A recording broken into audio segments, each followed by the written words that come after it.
we were both toxic in that relationship. Yeah. I was reactive. And so, reactive abuse is a thing. It's not. Let's dismantle that really quick, because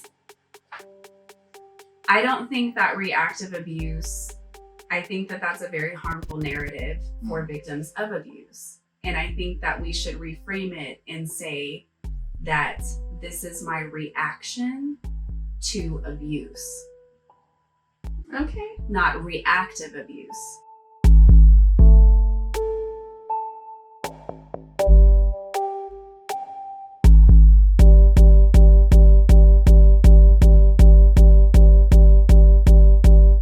Hello again, and welcome to a very special episode of Authentic on Air with Bruce Alexander.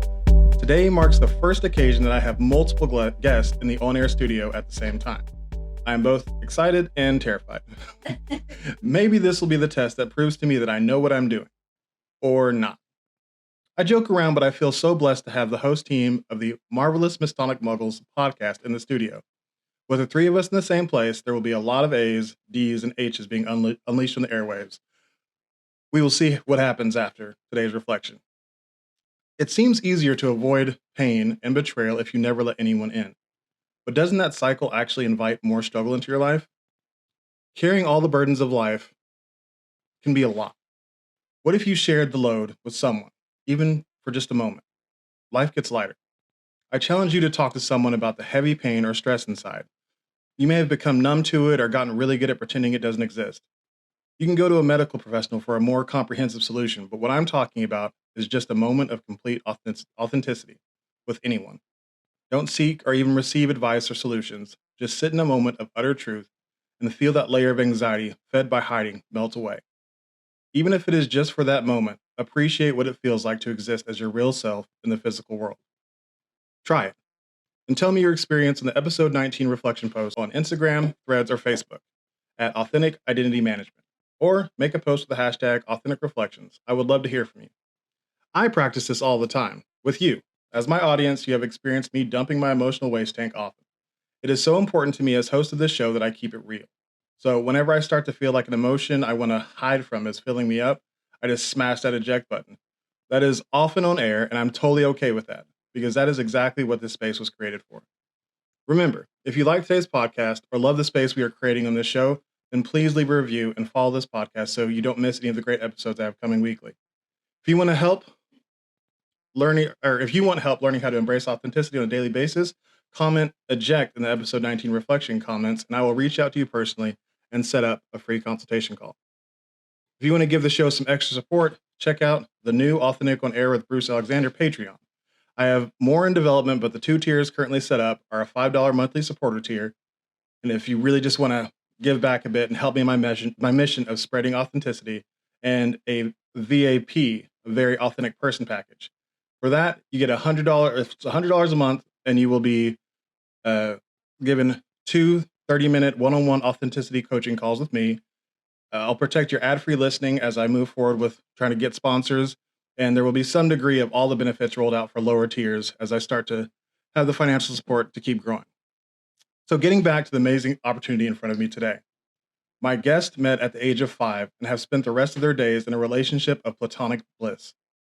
I have no friends in my life from childhood or primary school, secondary school, first run at college, early jobs, or even when I left Tulsa about 10 years ago.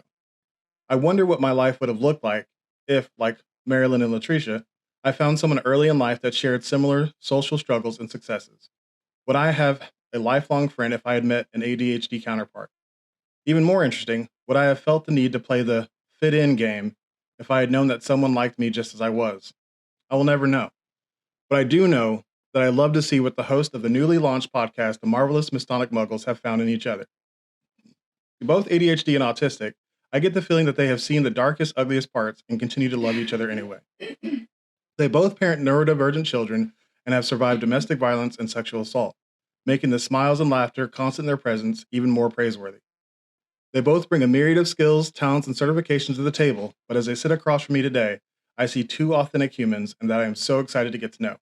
Welcome to the show, Maralen and LaTresha. Hey! We are so excited to be here. Absolutely. So excited. Thank you so much. You're welcome. Before we get too deep into anything, can you tell us in your own words, but as a pair, who you are, how you spend the majority of your time together, and why you think I invited you both on the show? Oh my gosh. Who we are as a pair? Oh, we Tweedledee and Tweedle. Smarter. Yeah. We are just our awkward, Selves, man. authentic, like genuinely. Yeah. Like we're weird.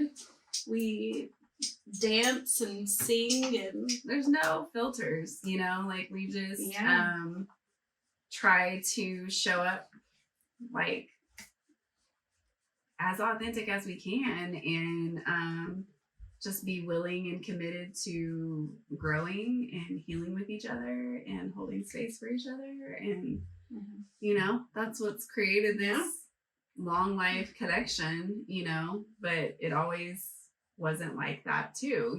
Like we've had our moments of like separation, where we've had to like be alone and be on different paths in certain seasons in our life. But I think when you find your person, like she's my person, you know what I mean? And I think it's so beautiful to normalize like platonic relationships, because now in society it seems so like off-putting almost, to like kind of like what you and Taylor were talking about, like not having like it not being okay to ask for help and things like that. Like, so I'm really grateful to like have found someone that I can experience that with and grow with and share my life with, and it's great. we do get mistaken for lesbians all the time.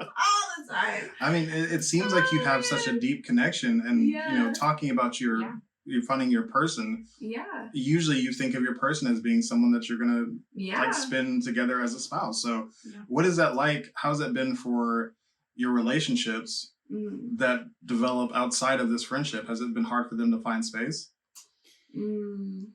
So I don't think that either one of us have really been in a relationship where we were truly able to be just like friends, how we like to be friends. Yeah. Does that make sense? Yeah. Like, we to our faces, it's, I love that you have a friend and blah, blah, blah. But then as soon as, the other's gone and it's just, you and your partner, it's, why can't we have a relationship like that? Or, always trying to use us against each other. That triangulation. Yeah. Like for me, like, I just escaped a 12-year domestic violence relationship last year. And so like for the majority of that relationship, like it was just such a, I don't know what the word is, but it wasn't supported like at all. Like I was very isolated from her, because there was a lot of coercive control happening. And so because I don't have family like other than my parents, and that was like, excuse me, already kind of tainted, it was easier for him to manipulate me to like not be with her either. And so there was a lot of like pitting us against each other, like making these like just weird insinuations that like we're more than just friends, or he would make gross comments about like we should have a threesome with her, and I'm like just so off the wall stuff. And so it just wasn't something that was ever fully supported in any relationship that I've been in. And so now it's kind of like we're able to have that type of freedom, because we've always talked about that as kids, like we're gonna grow old and live together someday, and I just think that, that's exactly what our ancestors were doing. Yeah.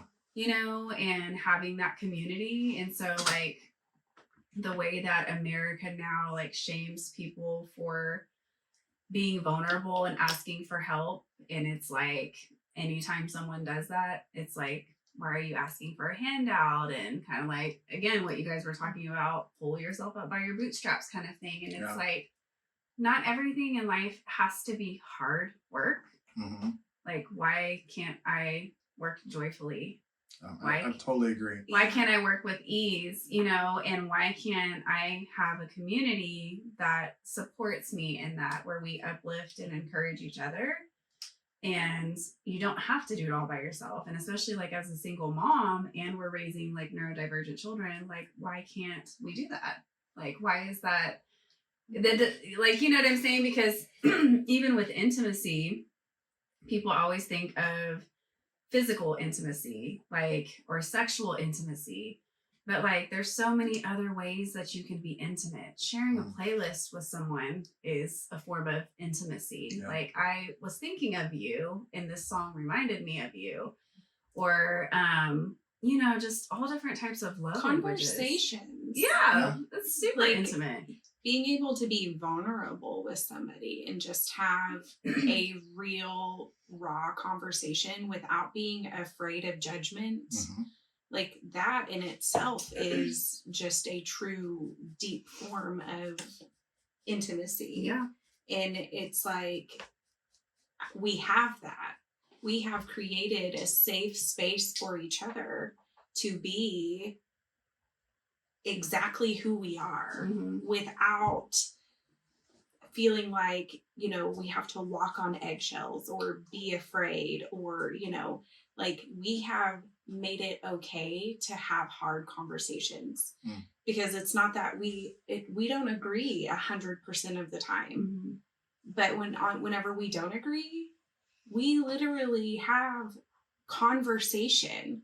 There's no arguing, there's no yelling, there's no, you know, any of that petty stuff. It's like, hey, what you said really kind of bothered me, or what you did just kind of, you know, made me feel some type of way. And then talking through that. Yeah. You don't get that very often. But I will say it's taken time to get even to those spaces, because we didn't realize for many years that you know, some of our relationship was like really codependent, like attachment issues, you know, and so like, for me, I became more of like a disorganized, anxious attachment, because I also experienced abuse as a child. And so like, I kind of took on the fawn response, where I learned to people please and walk on eggshells and shrink myself for other people's comfort. And then, not knowing that I had autism and ADHD, I also, you know, masked, you know, that imposter syndrome. You know, I spent the majority of my life being, you know, in that. And so it took me a long time to really say things that I had wanted to say to her, but I was afraid of rejection. Yeah. And like, it's weird to say that, because like, when you think about it, it's like, I should never have felt that way. But that's just how I was with anybody, not just her. But because I held her at such a higher place than anyone else, I was so scared to lose her, you know what I'm saying, by just like being like, if say she did something that bothered me or said something, like I'm like, I don't like conflict, so we're just gonna not say anything. Yeah. You know? Real quick, let me jump in and an aside to my audience, these women have both had very interesting, authentic experiences with life, and they're both going to be guests individually later on in the show. So if you're wondering why I'm not delving into some of that stuff now, it's because right now I want to focus on their relationship and how they've had such a deep and authentic, how they've got to such a deep and authentic place now, and what that's looked like. I hope you're enjoying this fantastic conversation with the fabulous co-host of the Marvelous Mistonic Moguls podcast. Hit that subscribe button right now, because more content like this is on the way and I don't want you to miss it. Want to see the script get flipped on me? Then you definitely want to follow, because next week on the 20th episode of Authentic on Air, I wanted to do something different. So I let AOA alumni Taylor Doe take over my studio and put me in the hot seat to talk about my authentic journey. I'm not going to lie. I like being the person asking the questions way more than being the one answering them. However, I did really enjoy the opportunity to share my story with my listeners so they can get to know the man behind the mic just a little bit better. And as always, anytime I get to sit across from Taylor, I know there's going to be a great conversation. If you don't believe me, just check out episode 9 when you finish this one, and you will be a believer. Let's get back to the conversation at hand, and don't forget to rate and subscribe this podcast. Marilyn's solo episode is coming soon. Thanks for listening. Because, like you guys said, it is not, I wouldn't say it's the norm to have deep, intimate friendships. You know, it is in America, it's generally accepted as a societal thing to be intimate with your, you know, your spouse, your partner that way. But somebody who's a friend, it takes so many different things to happen to really become intimate with, you know, within your friendships. Mm-hmm. So thinking about that, you guys talked about like shrinking in your other relationships. Mm-hmm. And what responsibility did you feel to each other to call the other person out and let them know, like, hey, you're getting away from who you are? Mm. Like, did you ever take that personally? Oh, that's a deep one. So we actually kind of talked about this. So her last relationship, in the beginning, I thought that what it meant to be a supportive friend was whatever decision she made. I'm like, I'm here. Yeah. You know, and not saying, you know, I don't think that this is right. I don't think, you know, like, and it's just, well, it's your decision and I'm going to support you no matter what. I thought that that's what it meant to be a friend. And then her and I went through a period where we didn't talk to each other for like 4 months. It was like 3 months. Yeah. Yeah. But that was a very hard, like, I mean, like snot crying, like grieving, like rocking in the thought shower. I, you know, like literally. And then whenever we came back together and finally like talked, I think I sent her like a joke or something. Because we were so awkward. And like, she's like, I knew this is what was going to happen. Right. And I'm like, go send me a corny joke trying sure to break did. the ice. Yep. And we ended up sitting in the car at the park and talked like for hours. But she looked at me and she said, don't let me go back. Don't let me fall for it again. Mm-hmm. Don't let me. And I was like, you got it, dude. And it So when was this? Not last year, but the year before, 2021. So up until that, what caused the rift? What was the thing that happened that... I chose to stay again. Okay, so you had left. Yeah, well, I was going to leave.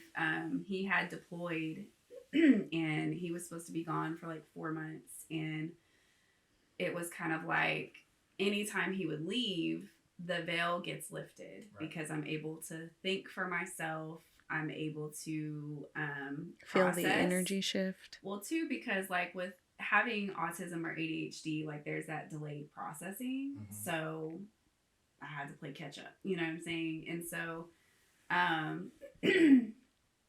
was like, okay, I'm going to leave. Like that was like the third time that I was trying to leave. And he ended up like manipulating the military, said that he was going to try to kill himself, and they sent him home early. And then it just, the love bombing was so heavy. It started all over again.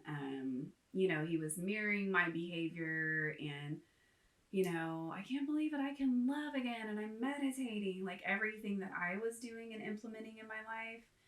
And, you know, when you're wanting to see that in someone else, which is really like you projecting your traits onto that person and being in a state of denial and not seeing them for who they are.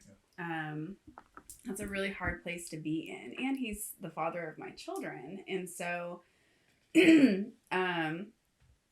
I was like, I'm staying. But like before that, we had talked about moving in together and like, we're going to do this. Like, we're going to, because we've lived together before the first time that I tried to leave. And, you know, addiction is so real. Like, and when you're in those narcissistic relationships, like your body becomes addicted, you know, and that stems from childhood. Like, that was what was modeled for me as a child. Yeah. And so that chaos and dysfunction became my norm, you know. So when I had peace, it was like, where's the chaos? Mm-hmm.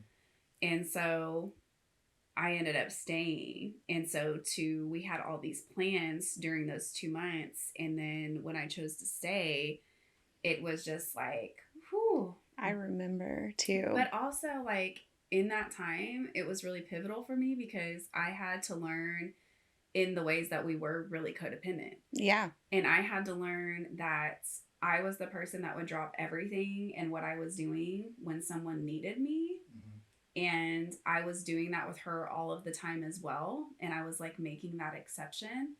And that was kind of a wake up call for me as well of like, I can't do that. Like, right. I can't be everything for everybody, including you.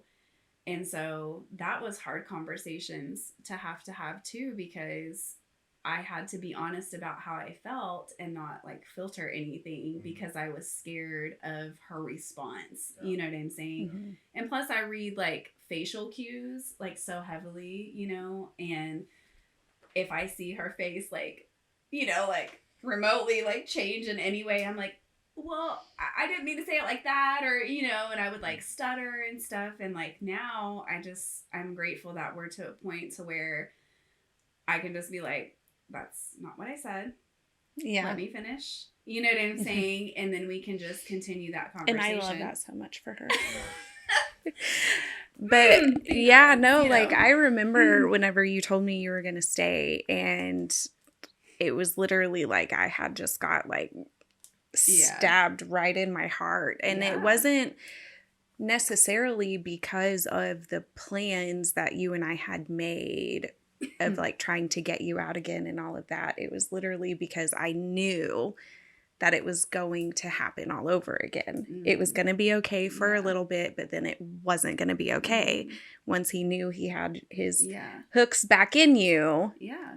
Like it was going to go right back to what it was before. Mm-hmm. And I remember like whenever we were sitting in the car after we had come back together and you were like, it's happening all over again. Yeah. And you're like, don't let me stay. And I'm like, don't be that friend that's like, I'm so happy for you. You guys are working things out, like be real. Because at that point, I had already made up my mind that if she was going to stay, then our friendship could not continue. Yeah, that's a boundary. And it was not because I didn't love her, not because I didn't have love for her. Because you loved her. Correct. And it was like, I can't watch this again. And, and I was going through my own stuff and, all of that at the same time. And so it's like, like, and we gotta figure it out. She has to learn for herself. I've got to learn for myself. And just like she said, we had to break that codependency that we had on each other. Talking to LaTresha, you were also in an abusive relationship, correct? Yes. I didn't even realize that the relationship was so psychologically, what's the word? Abusive. Yeah. Like basically until after, if that makes sense. But I can honestly and be 100% honest and say like we were both toxic in that relationship. Yeah. I was reactive. And so, reactive abuse is a thing. It's not. Let's dismantle that really quick because I don't think that reactive abuse, I think that that's a very harmful narrative for victims of abuse. And I think that we should reframe it and say that this is my reaction to abuse. Okay. Not reactive abuse. You know what I'm saying? Yeah. Because when people abuse and nitpick and all this stuff, that is what they do to produce an emotional reaction or response from their victims. Mm-hmm. And so I think that that's a really harmful phrase that kind of needs to be dismantled and kind of regrouped a little bit. Yeah. Because for victims, like, that's further victim blaming and insinuating that victims themselves are abusive. You know? Well, can I ask a question? Sure. Do you think at some point it can become reactive abuse where your spirit has been soured to such a degree to where you are actually abusing? No. You don't think that's... I don't think so, because in that case, like, you are defending yourself. And so for like victims that have been berated and psychologically abused and coercive controlled and isolated, it's so unjust and unfair to judge a victim's reaction to abuse. What if that reaction is on someone else? It's not the abuser. What does it become then? I've never really seen any cases or anything like that where that's happened. It's only happened with abusers that I've seen, where abusers will use like children or anything like that. But I don't know. That's a good question. Yeah, that's a good Example. Didn't cut you off, but yeah. If you're in a relationship where you're being abused and you take it out on your children, you are emotionally abusive with them. Yeah. Does that become your responsibility at that point for not having the ability to handle what's being put on you in a way to not put it on somebody else? Yeah, I mean, I think that you should take accountability for that for sure, because I know, like, I have been guilty of that, and earlier on in my relationship with my husband, with my children. It's a really good question. I'm gonna have to think on that. Yeah, let me think on that, because that's really good. Yeah, and the reason why I ask is because I definitely think that victim blaming is a real thing that should not be done. Yeah. People don't choose to be abused. Right. But I think it's also an authentic thing to do to be very self-aware. Yeah. And so whenever you're starting to let something that is affecting you negatively affect other people, I think that at some point you have to take culpability of that and change something. Well, that's more like dysregulation, I feel like, because when you're talking about the phrase reactive abuse is literally just meaning towards the victim and the abuser. Right. Okay. So when you're involving other people, that's more of like you're emotionally dysregulated and you're taking your anger out on other people. Right. And I don't think that that's that's a very thin line, because you have to learn how to regulate emotionally. And if you're constantly being abused, it's really hard to do that. Like, I was never the person that would take my emotions out on other people because I was being abused, because I knew that I had to do better for my children. And I was like the shield, you know what I'm saying? But like in those cases, I really feel like it's directly just correlating with the abuser and the victim. And so if you were being reactive because your partner was constantly harassing you in the house and belittling you, I had no emotional self-control, right? Genuinely. And so do you feel like your autism played a part in that, or my ADHD makes it very hard to regulate my emotions? So I feel like I was misdiagnosed with bipolar disorder. But really, it's like ADHD rage, autism rage, not being able to understand and control the overstimulation, the dysregulation, all of those things that's happening. And it literally comes out as rage. But I was taught that at a young age. I was taught that whenever that standing up for yourself meant fighting. And so anytime, so I haven't talked about this publicly, so this is new for me. Yeah. So my ex had a lot of affairs, but I never had 100% proof of the affairs, but I knew it was happening. But even whenever she looked at me and said, oh, I didn't go to this Christmas program that some of our really good friends their children were in it. And she met her ex at a park and they kissed. But she didn't tell me that until like 2 years after it happened. So then it's like, but you can't be mad because it happened so long ago. But you know what I'm saying? And so then, yeah. And so then it's like, yeah, you know, like, thank you so much for like being honest with me and telling me that. But then thinking about it and it really hitting and then getting angry because it's like, how could you do that? You know, I mean, I punched holes in walls. You know, I kicked holes in walls. Like I would lose it. And so then I would be made out to be the crazy one. And it's like, look at you, you know, look at how you're acting.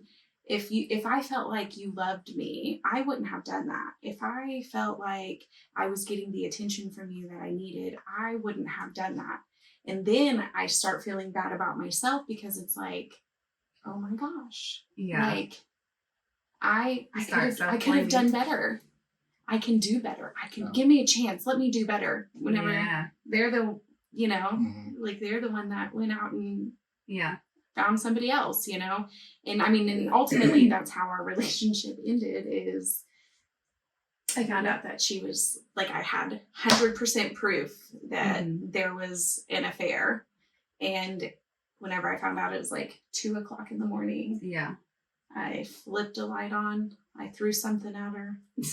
And then we started going at it. Like we started fighting. I punched a hole in the wall in the garage. And then she started crying and she was like, I'm sorry. And I looked at her in that moment and I said, you're not sorry. You're not sorry because of what you did. You're sorry because I caught you. And I was like, you need to leave. Were you ever like actually, did you physically put your hands on each other? In that one particular moment, like whenever that was happening, like, I mean, we were like wrestling because she was trying to get her phone away from me because I was trying to call the lady because I was you're spinning out. I sure was. And anyways, and she has a scar on her arm from where I was like clawing at her, but we were but outside of that we were never physical with each other. It was just like it was more verbal and emotional than anything. I mean, I couldn't leave the house. If I had on a dress, I'd have to literally bend down and touch my toes.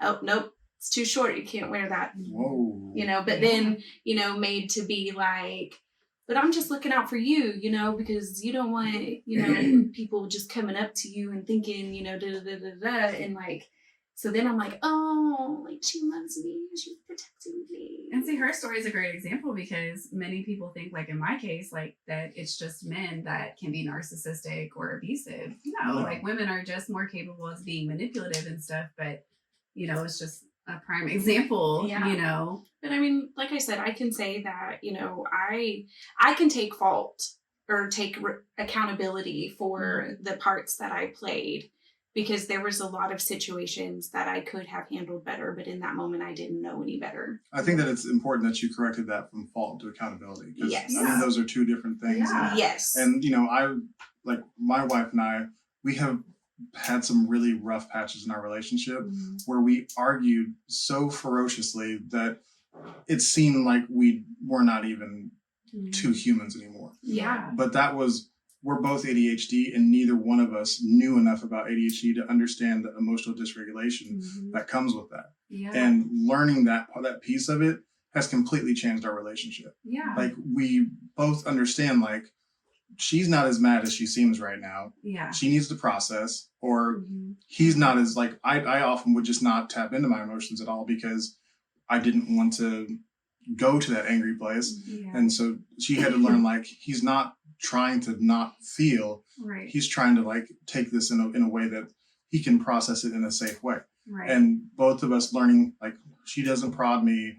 I don't like react back to those huge, you know, and it just completely changed everything because there is a difference between an abusive relationship and learning how to be in a relationship. Correct. And if you love somebody, sometimes it does take work. Yeah. And it's okay to say, like, is this something that is salvageable? Are we willing to put in the work to be a safe, loving couple? Right. And and we definitely had to find our groove. And I think that that's great, because what makes relationships like that so beautiful is the fact that y'all can talk about it, take accountability. Whenever you came into awareness of what was happening, you made the conscious decision to change the behavior. Yes. Mm-hmm. And so what makes it not okay is whenever you come into awareness of what is happening and you choose not to change the behavior. Or you turn it back on the other person. Correct. Well, and that's a part of that, because a lot of people will say you should know better, or you should have done this, you should, and it's like, but that's the thing about being conscious and unconscious. When you're in a state of unconsciousness, you don't have the awareness. You don't know better. And so whenever you do become enlightened and aware, then you are presented with the opportunity of choices. Do I want to continue this cycle, or do I want to heal and end these toxic cycles? And that's a choice. And a lot of people don't want to make that choice because being in what's always been comfortable is safer than diving into the unknown and being uncomfortable and sitting in your own shit, basically. You know what I'm saying? Because, and then when you have somebody that is willing to sit in that with you, that's fantastic, because you're not responsible for somebody else. You're not responsible for changing someone else or whatever. And as a recovering people pleaser, I was always that, trying to be the martyr and the rescuer and the do it all friend and be it all. And because I'm so enthusiastic and passionate, when I learn something new, I want to tell everybody and I want to take everybody with me, but not realizing some things are just meant for you in that moment. So sit with that and just allow spirit to use you in that way, and people can choose to come if they want to, you know what I'm saying? Because it was hard for me, because I love having meaningful conversations. It's very hard for me to just have superficial conversations. Me too. I'm what do I do? And so I disassociate real quick whenever it's just the 2-word, how you doing today? Right. Yeah. So that brings me back to something you guys said in your bio. Normalizing platonic friendship and showing others they can build lasting relationships through vulnerability, community, love, and support. Mm-hmm. So that part to me, that's immediately what I want to go to in my friendships. You as well. The thing we all have in common is that we have a lowered social filter because of our ADHD, because of autism. We like to skip through the BS. Yeah. Yep. What does that look like, in your opinion, to people? I don't want to say normies, but neurotypicals, muggles. Yeah, muggles. Is that okay? Is that what you're talking about when you say muggles on your show? Are you talking about the people who don't exactly think like us? That's it. Hey, I never really thought of it like that, but I guess it could be. We're just huge Harry Potter fans. Yeah, huge Harry Potter fans. But I think that it does become very challenging when you are neurodivergent, and especially when you're still learning about ADHD and autism, because I always knew, I think once I got into my early 20s and I started to learn about ADHD, I just knew. But I didn't get a diagnosis until I was 33, and then even with autism, that has just been within the last year. Oh, wow. And so I am still learning myself as well, because one, I've been in a domestic violence relationship for over a decade too. So who am I? Really having to learn my sense of self. And so when it comes to having to make friendships with other people or try to develop this community, sometimes it does become challenging. I know it has been for us growing up, because a lot of those relationships, even I had to realize a 17-year relationship I was in was very superficial. God, and that's hard because you have to grieve that, you know what I mean? And like the lack of depth and support and uplifting and encouragement, and then also like taking accountability for yourself of where you self-sabotaged, where you let down your boundaries, where you know what I'm saying? Because you can't just put the blame on another person because you're responsible for yourself in that. But I know it's been very challenging for me to like develop relationships with people, and especially because like people would always just like look at me as a pretty face, and so that was really frustrating because I'm like super fucking goofy and like outgoing, and like I just want to like talk about dinosaurs, you know, and just like do weird things together. Let's go collect rocks, you know. But like I've literally like Ziploc bags. yeah, but I've had men like tell me that like that I don't want to get too close to you because I'm really sexually attracted to you.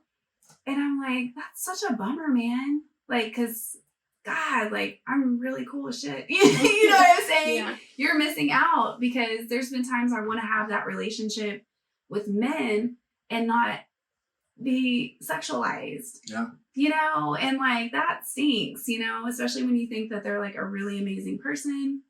You might connect with them like musically or like whatever. And I've really struggled with having these meaningful relationships with people, and specifically because of ADHD and autism, because I just don't connect with you in that way. And that's hard. So I'm an only child, you know, so I've learned to like be alone, and I'm okay with that. But I think naturally as humans, like we're not designed to be alone. Like we are meant for community. And so finding your community, Yeah, it's very important. it is. And it happens though once you step into alignment. Yeah. Is what I've learned, you know. For me, I get told I'm a B word all the time because I'm blunt, like straight to the point, and so that makes me aggressive. And that, you know, it's like I'm just direct. And instead of it being looked at as assertive or direct, it's why are you being aggressive? And it's like, how is me telling you that what you just said makes no sense me being aggressive? It's just me being honest. So like, you know, or, you know, trying to like, if you're Can you pause real quick? I just stopped recording. I think, hold on 1 second.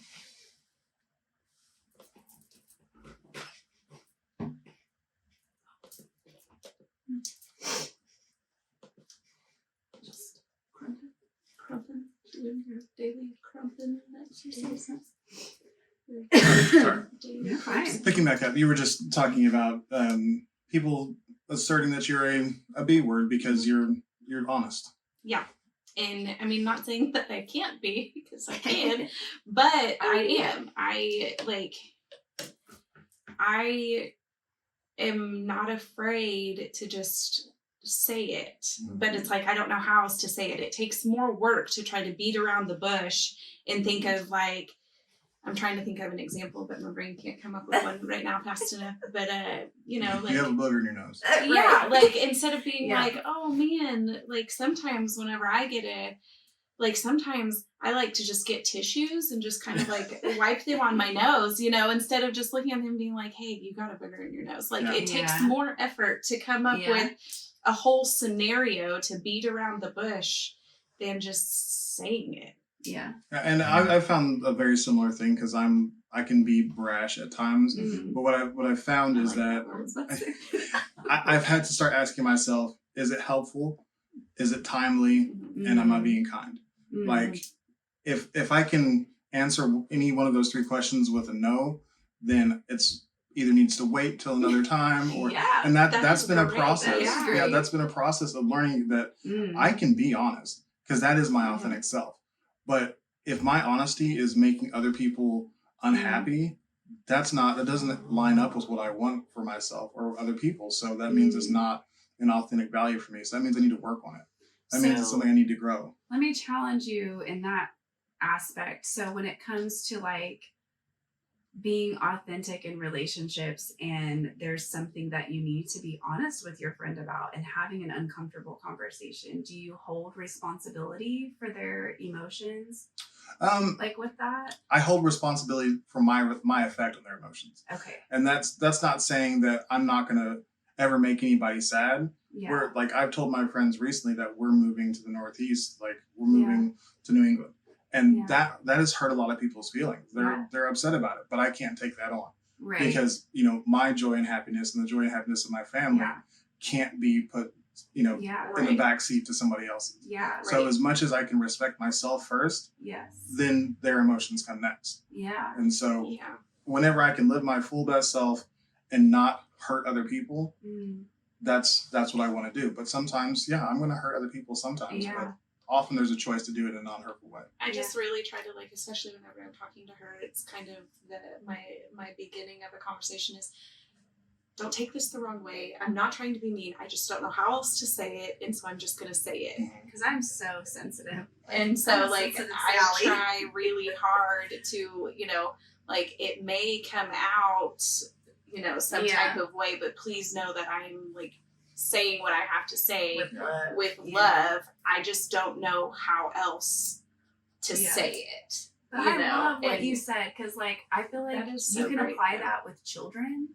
Mm-hmm. Wow, like, what a great, like, mantra. You know what I'm saying? I do have children, and it has, like, really developed the person that I am so much better because, you know, I'm still just a big kid myself, but I'm the responsible one. Yeah. So exactly. Blue responsibility. It's awful. It's a trap. It's a scam. And don't let me have you thinking that I'm perfect at this. That I nail it every time. My wife will happily tell you that I hurt her feelings all the time.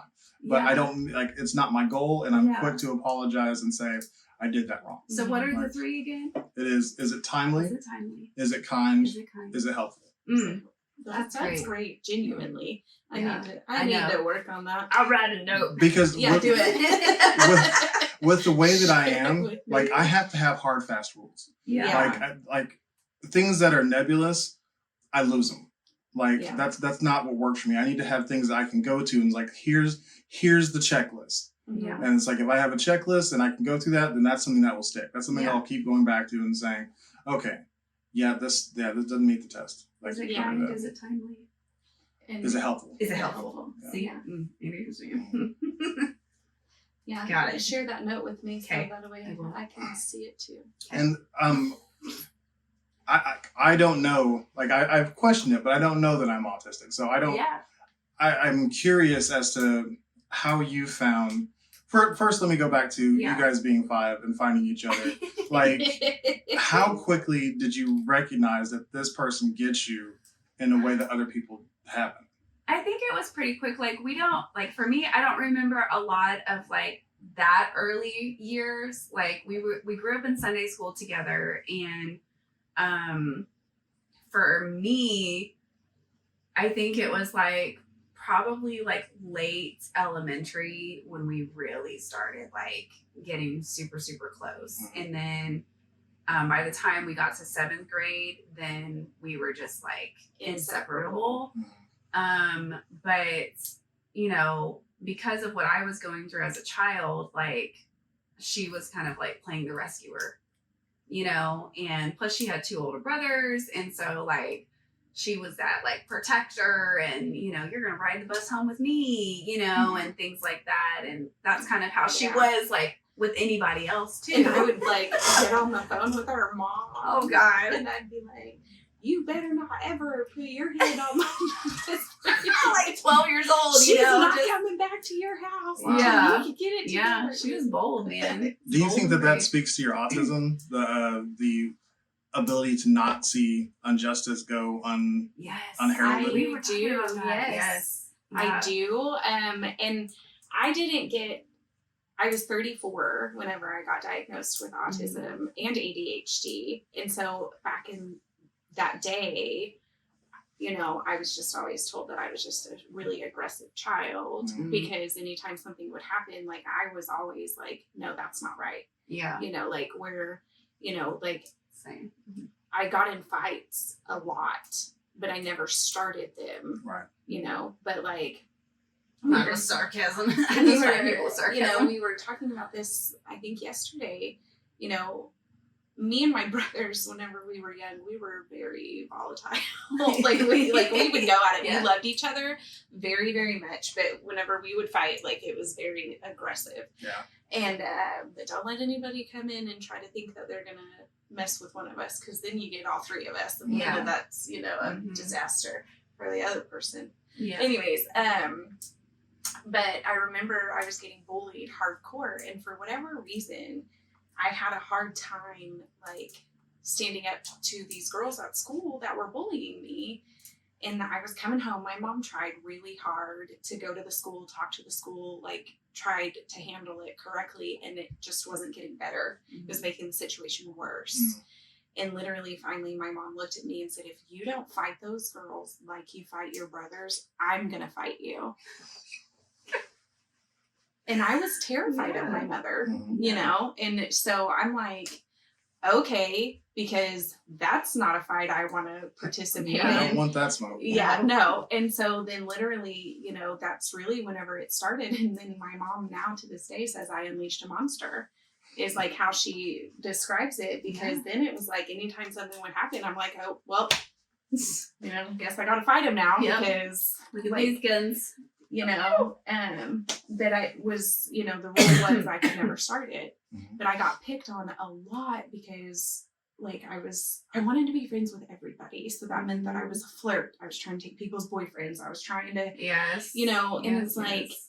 no, like one, I'm a tomboy. I grew up with brothers who were wrestlers, and I wanted to be a wrestler, but my mom said no. So then I had to do gymnastics and cheerleading, but like I was always very like, you know, like physical, like I wasn't afraid to get dirty. I wasn't, you know, like, and so I was friends with everybody, and I gravitated more towards the guys because that's just what I was always around, you know, and so that meant that I was a hoe. And plus we you were know. like really, you know, deep in like the Black community, and like so that became an issue. You know what I'm saying? Where did y'all grow up? And more. We Oklahoma, grew up, you and know. more. But I mean, it just literally, because the majority of our friends were Black, like that was just an issue for everybody else. You know, like we would be called like N-word lovers, and you know, and it was wild because the same white boys that were saying this, their best friends were Black. You know, and so like it was just such a really strange concept. And like I think the way that we were raised in church too, we were also getting it from adults, which was like super weird and off-putting. And we just knew at an early age, like, this isn't what it means to be loving. My You know? most likely to from Oh my God. at church. Yes. For the seniors, they would do most likely tos. So they would hold a service and they would present all the seniors with grow up and most likely to, you know, like I think Maryland's was grow up and most likely To like win. American Idol or something. Yeah, to like win American Idol.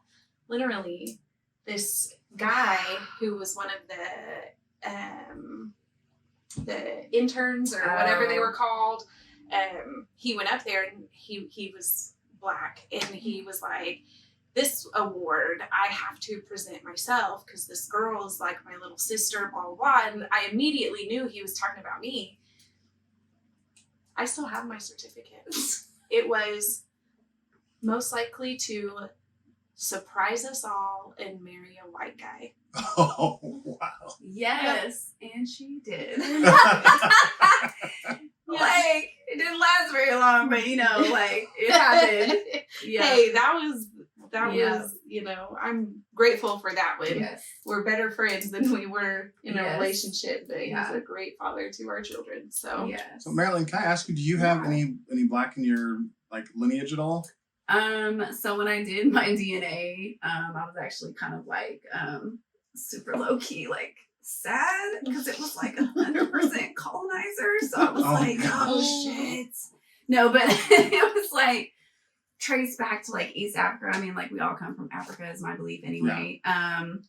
But yeah, there was like on your mother's side, like it could be traced back to East Africa, but like at the end of the day, it's like Scottish, British, and I'm like 1% Italian or something like that, you know. See, I haven't done mine. But I just like I like to say like I'm a woman that happens to be white, but I know like deep down in my soul, like I was a Black woman, you know, in my past life, Native, you know. Well, you look like you carry a little bit of melanin in your skin. That's why I asked. Thanks. And you know, I'll take it. Burn it to a crisp, sun, so it'll last me all winter. I'm not going to present it as it's a compliment or not, because I've often been told that, you know, I'm not really Black as it being a compliment, and that's not a compliment to me. No. Like, I'm Black and I'm proud of that. Correct. And if you're, you know, whatever you are, you are perfectly, you know, well, I guess white pride gets kind of scary. So I'm gonna avoid saying being proud of your whiteness, but like I love myself, but I'm not really like out here so excited to be white. I just wake up, you know, and it's like, nope.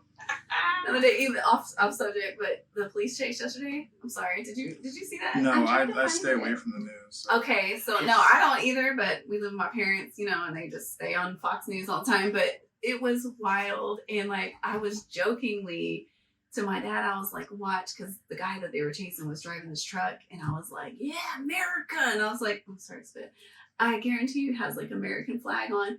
When he finally stopped and he got out of the car, he had an American flag shirt on his back. And I was like, 10 points to Gryffindor. This is my right as an American to run from the cops. Yes, it was great. It was the highlight of my day. But yeah, I in regards to that, what's cool is like through healing, I've actually got to tap into a lot of my past lives, which has been such a really amazing spiritual experience. Like, really freaking cool. So I have learned that I actually had a shroom experience a couple years ago. And it was such like a grieving process. Well, it was actually last year because too, like I'm in the middle of like all of this like court stuff happening, and I'm away from my kids for 2 weeks out of the month. Like I go from being with my kids all the time to now having to be separated from them. And I was like a Native American woman who had 2 children that got taken away to a boarding school. And like, I mean, all of this grief just like washed over me, like grieving children that I had lost. And so in every past life that I've like experienced up until now, I've always had children. They've always gotten lost or, you know, dead or something like that. And, then the most recent one, well, 2, Moses's mother, who was Mary Elizabeth. My name is Maralen Elizabeth, but it's with an A instead of an E. And there's a lot of like irony there. Like even with like Moses, like Dakin, my son's name is Dakin, and he's named after Wolverine in the comics. And he was actually trying to be killed by, what's his name? Oh my God, I just went blank. Wolverine or Moses? No, the guy that was trying to kill Wolverine. Sabretooth. No, that's a good guess. Dang. Oh my God, it's gonna drive me nuts now. Anyways, their names are literally both the same because Romulus was the one that was trying to kill, Romulus was trying to kill Dakin, and Ramesses was trying to kill Moses. I don't know, super cool. There's a lot of stuff, but anyways. We'll definitely delve into your past life stuff on your episode, because that's something I will definitely develop some questions on. Heck yeah. You know, whenever there's something comes onto the show that I don't have the ability to affirm or deny. Like, I believe that spiritual healing is a real thing. I believe that, you know, I believe strongly in the universal oversoul, that we are all connected. Those are things that I'm strongly passionate about. Whenever it comes to past lives, I'm interested.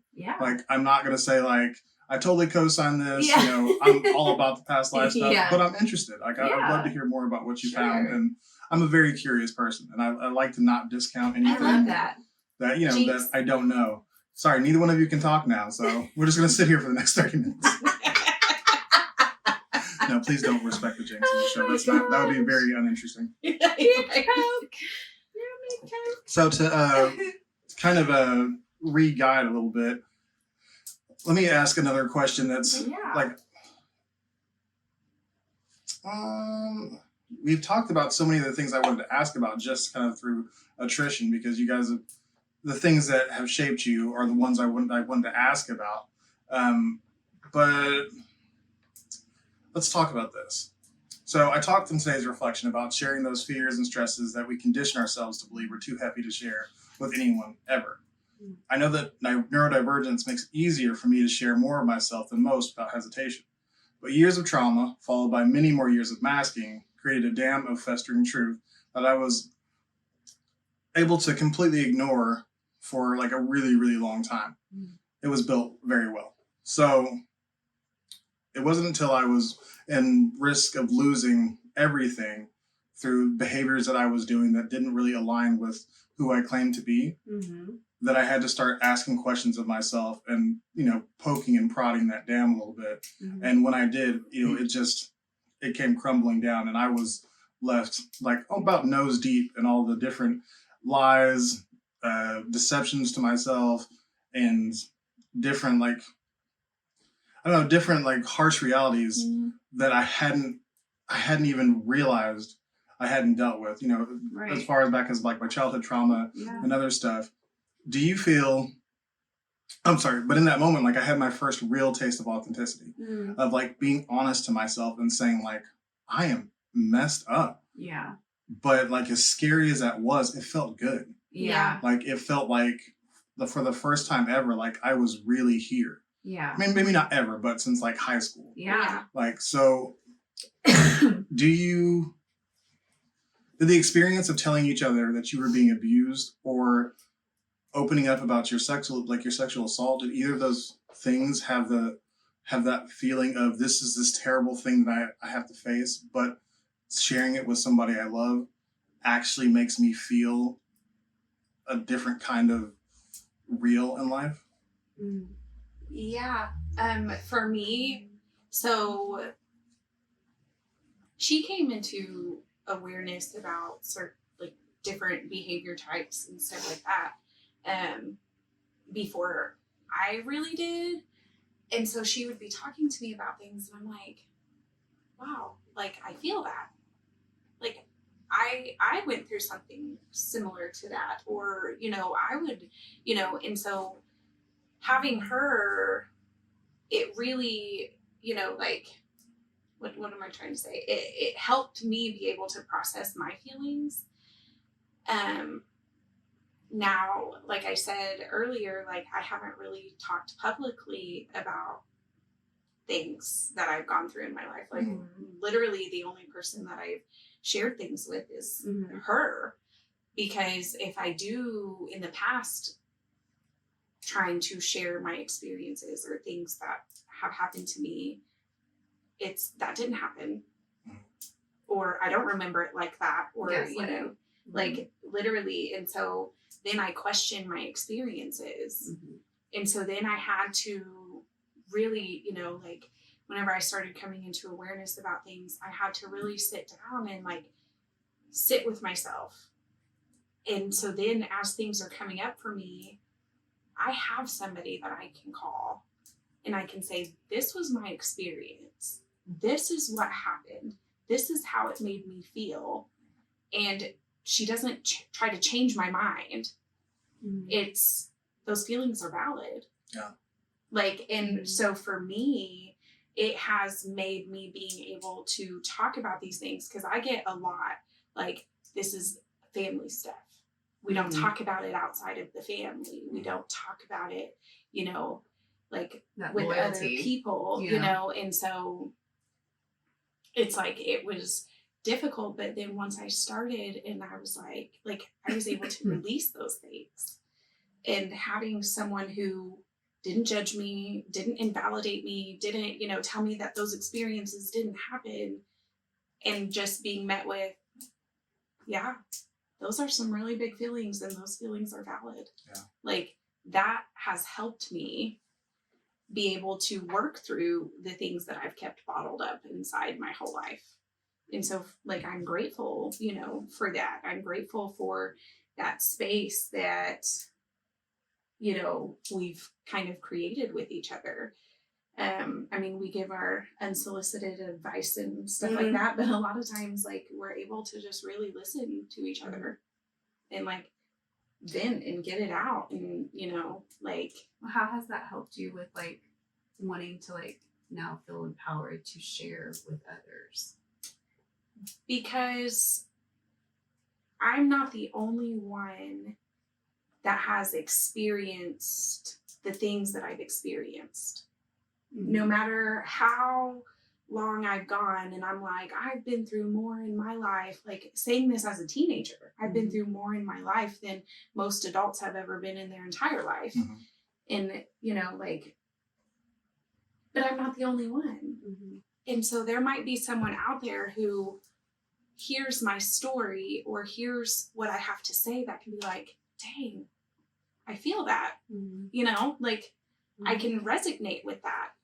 And then they're able to come into awareness and start feeling things that they've probably bottled up. And, you know, and so now it's like, let's do this, guys. Let's talk about our traumas. Let's talk about the things that have hurt us. Let's talk about the things that people don't want us to talk about. So that way we can heal as a community, as a whole. Because it takes nothing to be kind to somebody. It takes nothing to be an ear.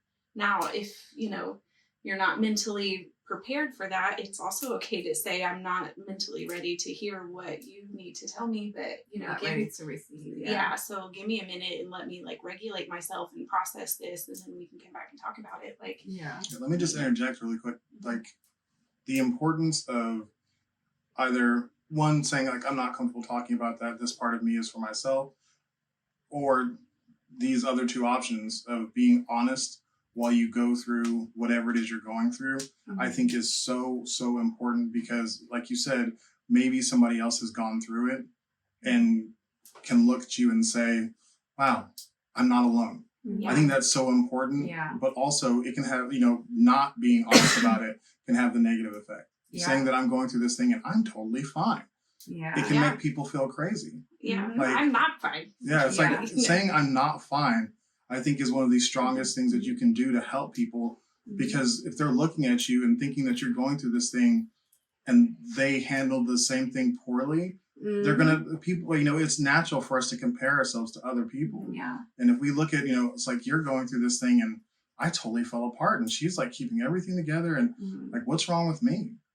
Well, nothing's wrong with you. Like, we all fall apart to different degrees, and I think we should be honest about it. So, I agree. You know, whatever degree you fall apart to is perfectly okay. And it's one of my favorite things to say is it's okay to not be okay.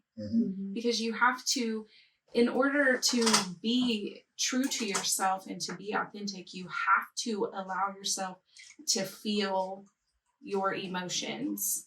Good, bad, and different, whatever they are, you have to allow yourself to feel them so you can move through that.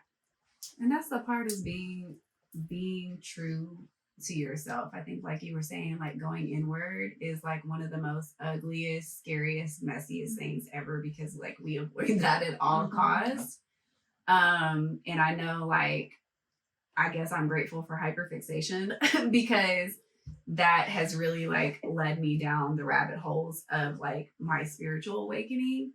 And because, you know, we grew up in the church, so there's a lot of religious trauma there. So I had to like really separate myself from that and find my own spiritual journey and like what are my values and beliefs and what do I align with? Because from the moment you're born, if you grow up in that indoctrination, like you're automatically told what you believe, what you should believe, who you are, what you should do. And it's like, but who am I? Like, I'm not an extension of my parents. Like, I'm not an extension of anybody else. I am myself. And so what does that mean for me? Like, how can I show up? And like, when I was going through this stuff last year, like that was a very deep place for me to be in. Like, we talked about like on the floor, fetal position, snot crying, you know, and like really allowing myself to grieve and like feel every emotion, even if it was uncomfortable, and doing deep shadow work, man, like really going inwards and saying, what about me like, because I know I'm the villain in other people's stories, you know what I'm saying? And like having to take accountability of like, you know, I'm not going to be everybody's cup of tea. And if there is a way that I can change and make healthier choices that are aligned with my truth, you know, where I'm not trying to shrink myself for other people's comfort, because boy, I would dim that light, you know? And I just was like, I don't want to do that anymore. Cause like the moment I made the decision to even leave, like literally spirit just was aligning every single thing in front of me. And that was so beautiful for me to see. And it was a impactful lesson of like, when are you going to release the need to control? Mm-hmm. And that was hard, is having to like not be in control of things. And as a trauma survivor, that is something that you do try to control, because everything else you haven't been allowed to control, you know? And so I've had to learn like the only thing that I can control is myself. Mm-hmm. And so if I can learn to emotionally regulate and love myself, and not just like superficially either, you know what I mean? Like all of the past versions of myself, like releasing any guilt and shame for not knowing, for being a certain. We were talking about that yesterday, just like the cringe Facebook memories of oh my like, God, Facebook is such a great reminder of our past selves. You know, because when, you know, I was doing shows and stuff like, oh, I wish my real supporters would come out tonight, you know, and just all these subliminal comments, you know, and I'm like, no wonder why, you know, you don't have nobody coming.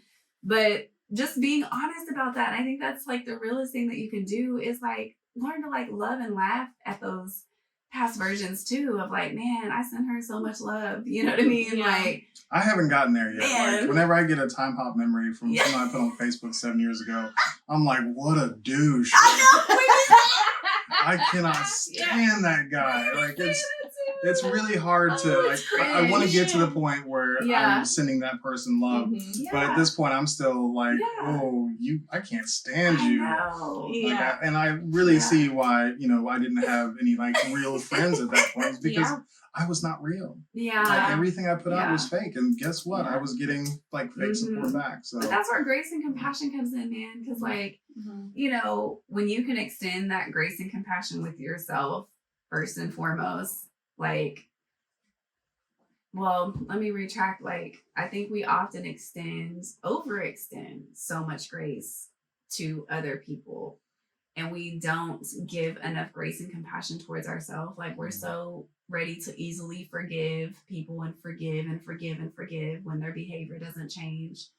But yet we don't extend that same grace towards ourselves. And like, we have to remember that like we're human and we are allowed to make mistakes. And what you do with that, are you going to learn your dharma from those karmic, you know, experiences? For those who don't know, will you tell us what dharma is? So dharma is your lessons that you are meant to learn. So like the wisdom that you gain from having that karmic experience. It's what you're supposed to take from the life. Correct. Right? And karma is literally just life lessons. It's life experiences. So if you're in a situation, you know, like it's your job to self-reflect and say, what are the lessons? What can I learn from this? What is this trying to teach me? Instead of like, oh my God, why is this happening to me? This always effing happens to me. And, you know, like just blame. It's the same thing. If it always happens, the thing that's constant is you. Yeah. So you probably need to change something. And that's freaking hard to take accountability, man. Like it's really hard because it requires a level of like self-reflection to really look at yourself in the mirror and just be like, yeah, I haven't been showing up as my best self. And what does that look like? So it's been really, I want to say, so exciting for me to like get to know me, you know, and like to date myself, to like really be with myself and like really love on inner me and like sit with her and like ask her, what does she need? Like, how can I serve you now as an adult, you know, and like having her take my hand and like really just like loving on me and assuring me that like I'm doing a good job, like I'm reparenting myself, you know, like I'm having to unlearn and unravel those like, you know, toxic generational cycles that will continue. Because even with like attachment styles, like insecure attachment styles are typically generational, you know, and so like you don't know better, you're just gonna keep continuing it. And so I want to say something too. A couple of things you said.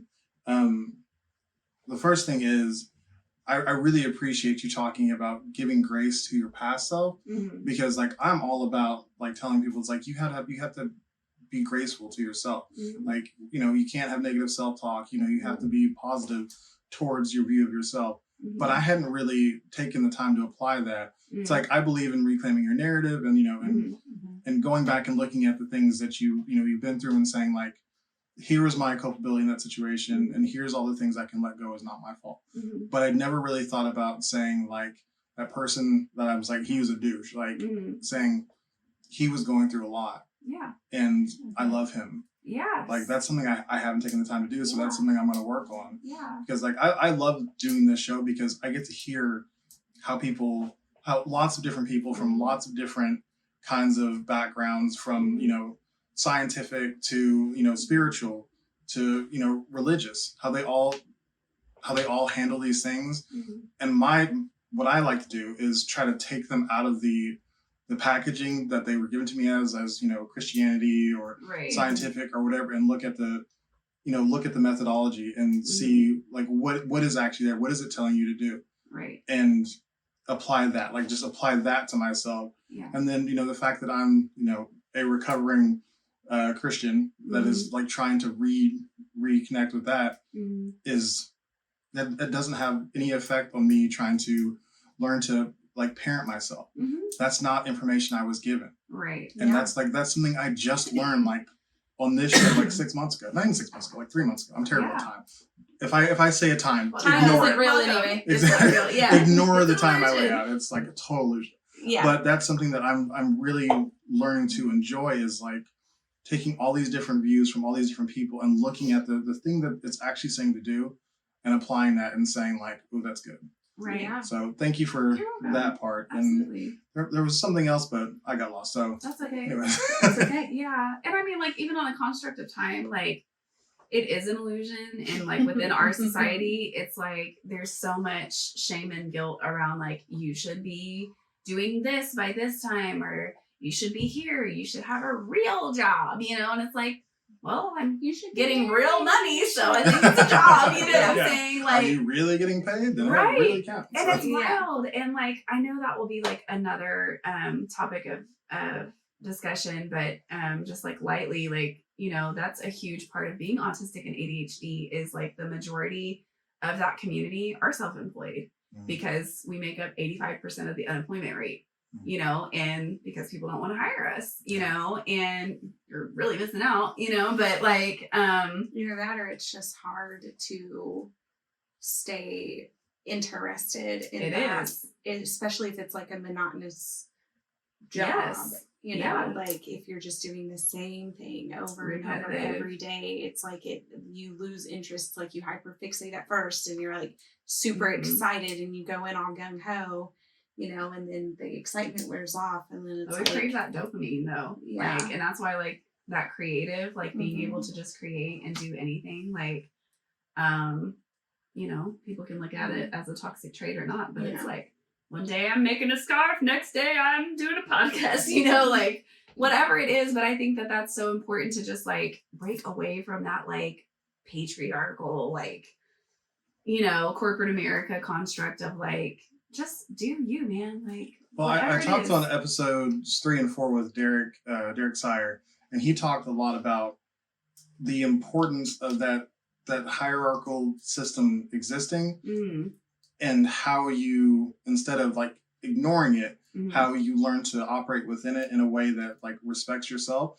And I thought that was a really interesting conversation because, you know, hearing you talk about it just not being like, I was not a good fit for the fire department, but the first 6 months of completely breaking you down made me fit to the part where I showed up on time. I was early to everything. Like that part is broken, like through very severe,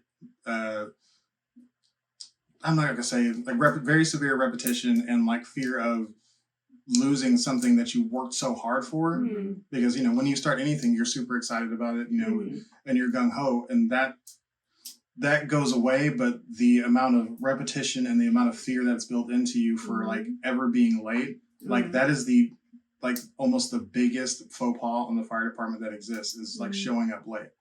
If you're 2 minutes late to work, like you will be talked about. Like, you know, it's like a bunch of high school like cliques. It's so much shame. Mm-hmm. So I was able to like, now I'm on time to everything because they broke me. Wow. And it's like, so I, you know, if now I've got all this, you know, it's much less shame and guilt. Now I do respect other people's time. Right. And that's the thing I've taken away from it, is that if before it was all about like, you got to be on time, you got to do this, you got to stick to a schedule. Now I'm less about that. Now I'm like, I want to respect other people's time. Right. Because that is like, if we have scheduled time, we are agreeing to the social contract that time exists for now. Yeah. And you've got to respect that person's time and show up for that and be ready for that thing. Outside of that, I still would love to just, you know, operate totally on my own time. And that's why I'm if Fred and I self-employed have now. something planned and it's like we got to be there at a certain time, it's like 6 hours in advance. Okay, I need 2 hours to get ready, and then I got to incorporate like another hour for like my ADHD brain that, you know, we call that squirrel brain, and then, you know, drive time. Okay, it takes approximately 47 minutes to get to where we're going. When so I tell you that we said we were leaving at 8:50 this morning, we were in the car at 8:50 leaving. Like, yes, we were on game this morning. But I think that corporate America, or just any place like that, I truly think that they need to adjust. It's not that us needs to adjust to neurotypical ways. I think that a lot of our ways are actually like really more better. To be honest, I agree that there's definitely a lot to be gained from what we do. Sure. But I think that there's also some of it that needs to be like adjusted. Yeah. But you can't do everything that fits all the different varieties. No, I just mean like it needs to be more inclusive, because a lot of the majority of autistic people too make up the disability community. And so it's like we are told that we don't fit in here. And so where is there space for us? Because you discredit our diagnosis, or because we have a disability, you deem us as unworthy or less than.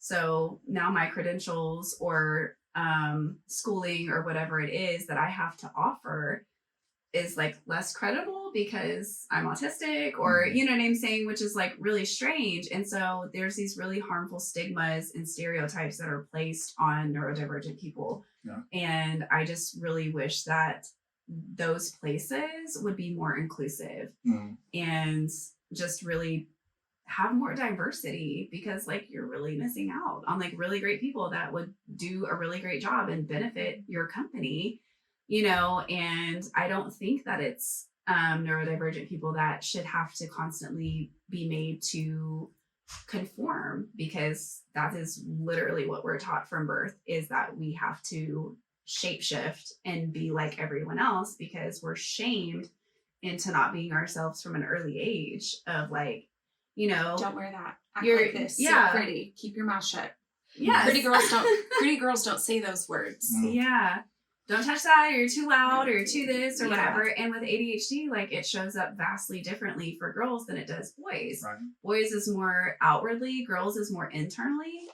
And so like there's so many women that's why we don't get diagnosed until our late 30s for that specific reason, you know, but mid 30s. What did I say? Late. Oh, mid. I'm not quite there. No concept of time. Just kidding. But yeah, like I think that it needs to be more like inclusive, and we need to like really break. I worked in corporate America for 10 years.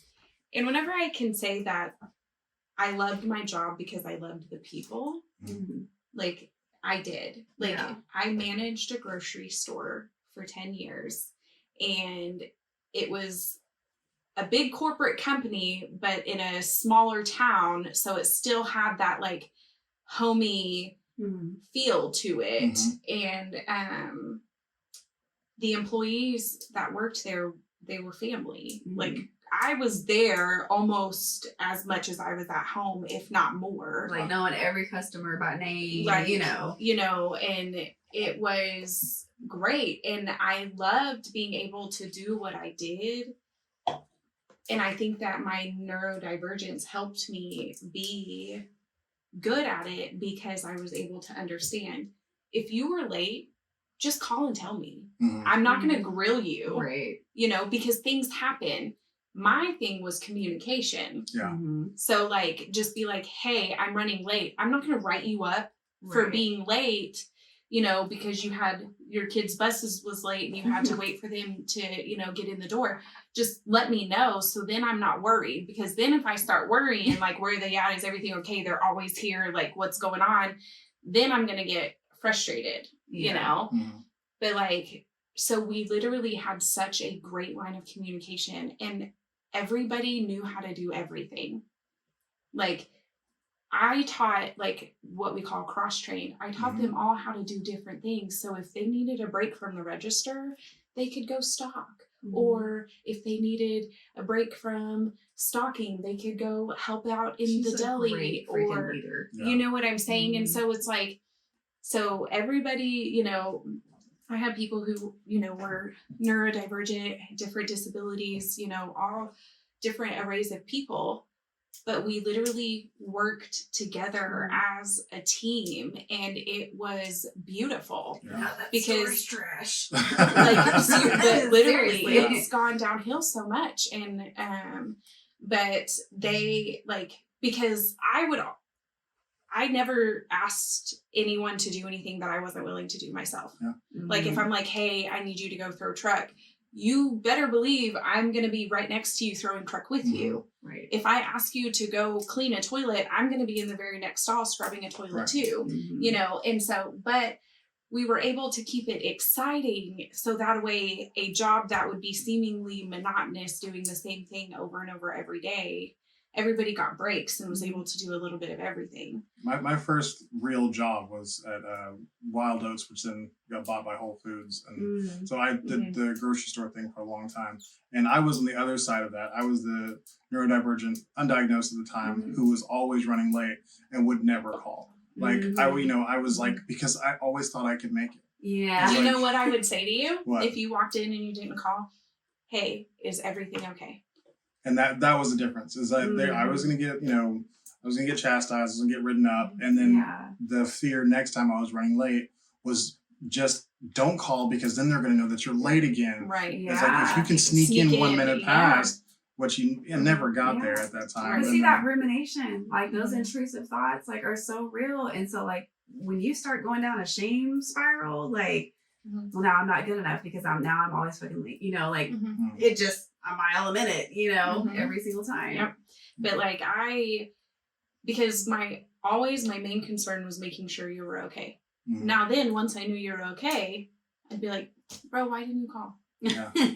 And so the episode I recorded yesterday with Tolu Adabukin, he and I talked about my workshop called Authentic Leadership, and you're talking about exactly what I teach now. Oh, I love because that. I mean, what you're talking about is so important to building a good team. Like, for one, you actually care. Yeah. Like, that's the biggest part, is like, actually care about your team, because then they're going to want to perform for you when they see that care is real. Yeah. Whenever you fake it, they're going to want to pull the wool over your eyes and trick you and manipulate you and whatever. But if you actually care, like, it's so important. So I wish I had, in those early years, when I didn't even know I was ADHD, I wish I would have had someone saying, like, hey, is everything okay? Yeah. I'm like, no, I'm just running behind all the time. Yeah. Maybe you should go talk to somebody about that. Right. I like, literally, like, and I would have employees and I'm like, hey, if that's the case, set your alarm 30 minutes early to allow yourself to hit snooze.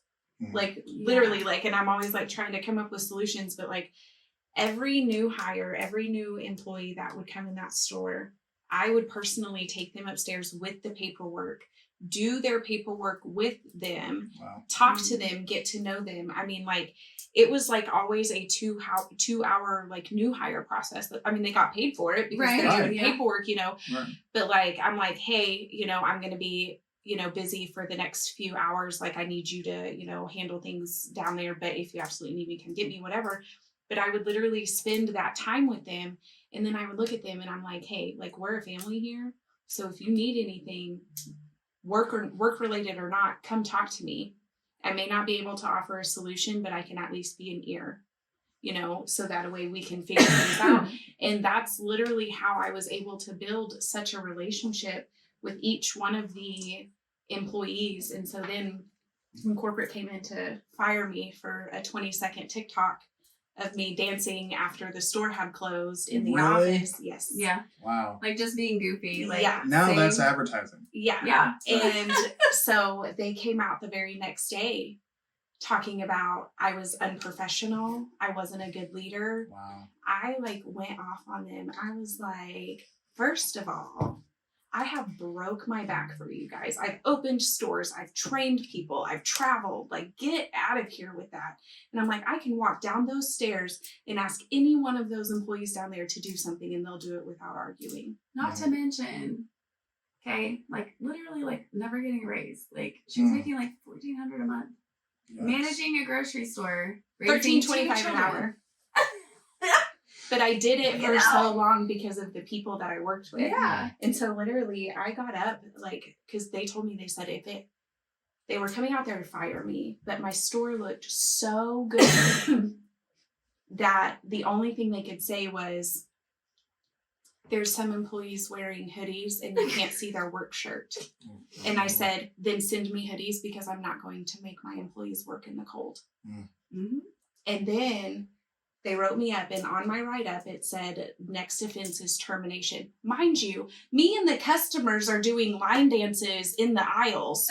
I take dance breaks, okay? Right. We have the stereo.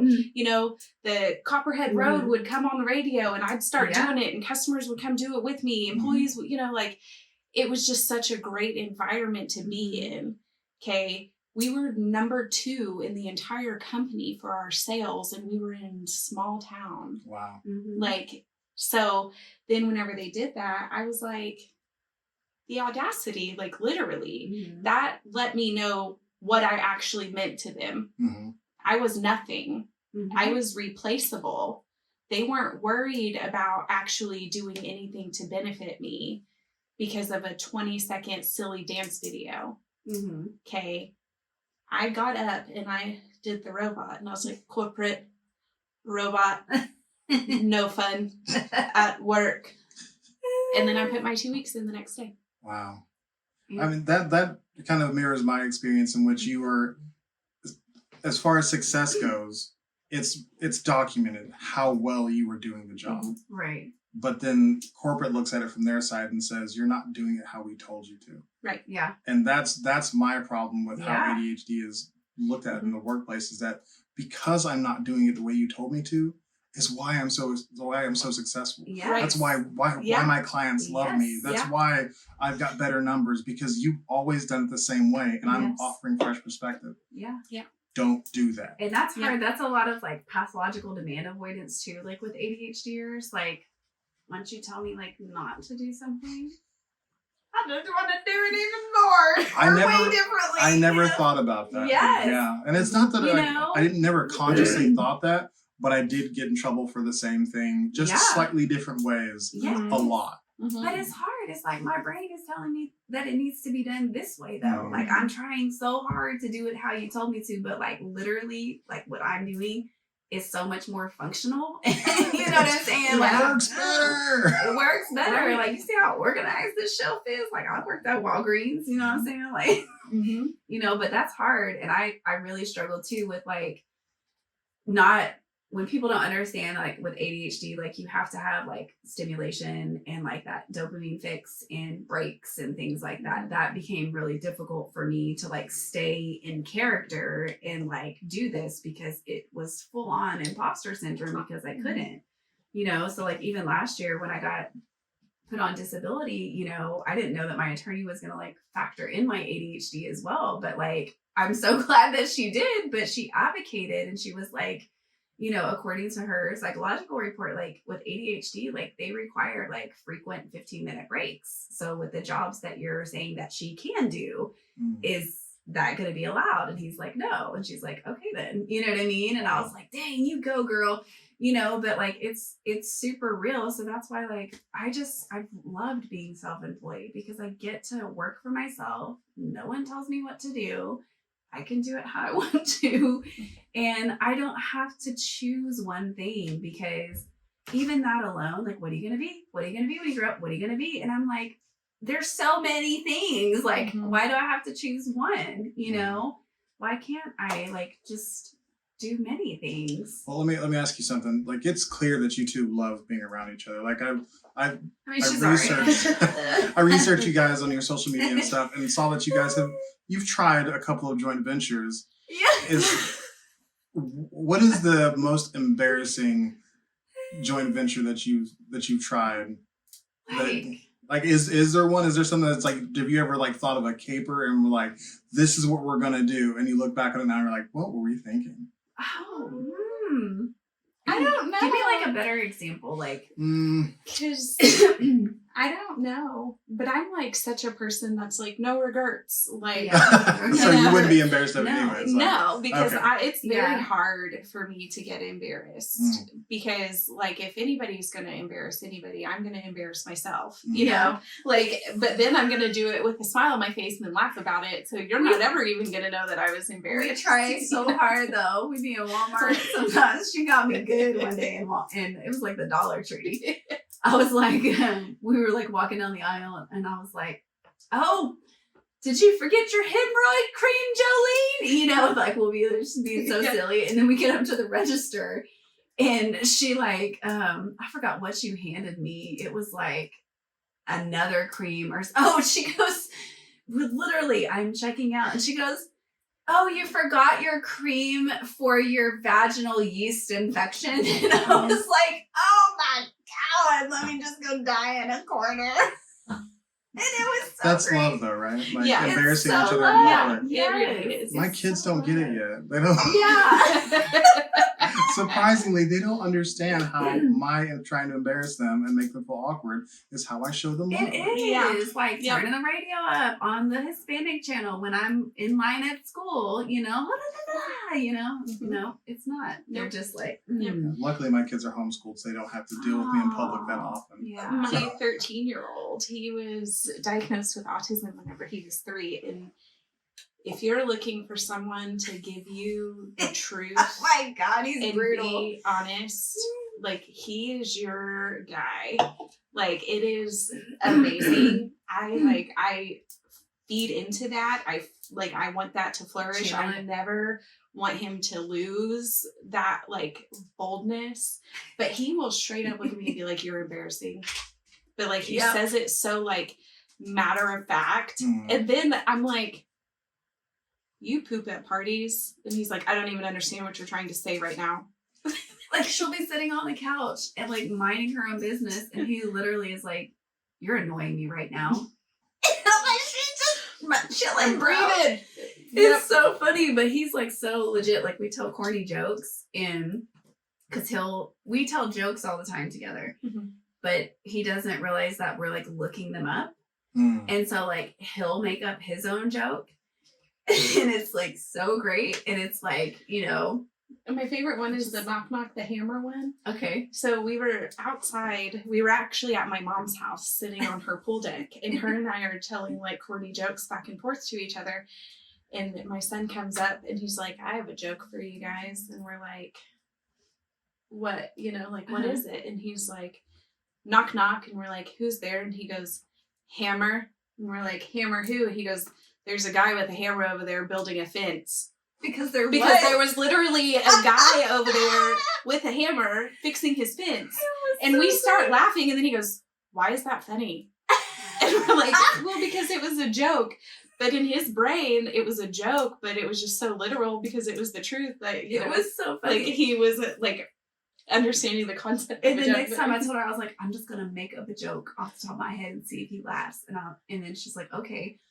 And so like she made up a joke He totally didn't laugh. Not he was even like, a smile, that's right? not funny. And then I was like, yeah, what do you call macaroni that's being stirred in the pot? And he's like, I don't know. And I was like, so good.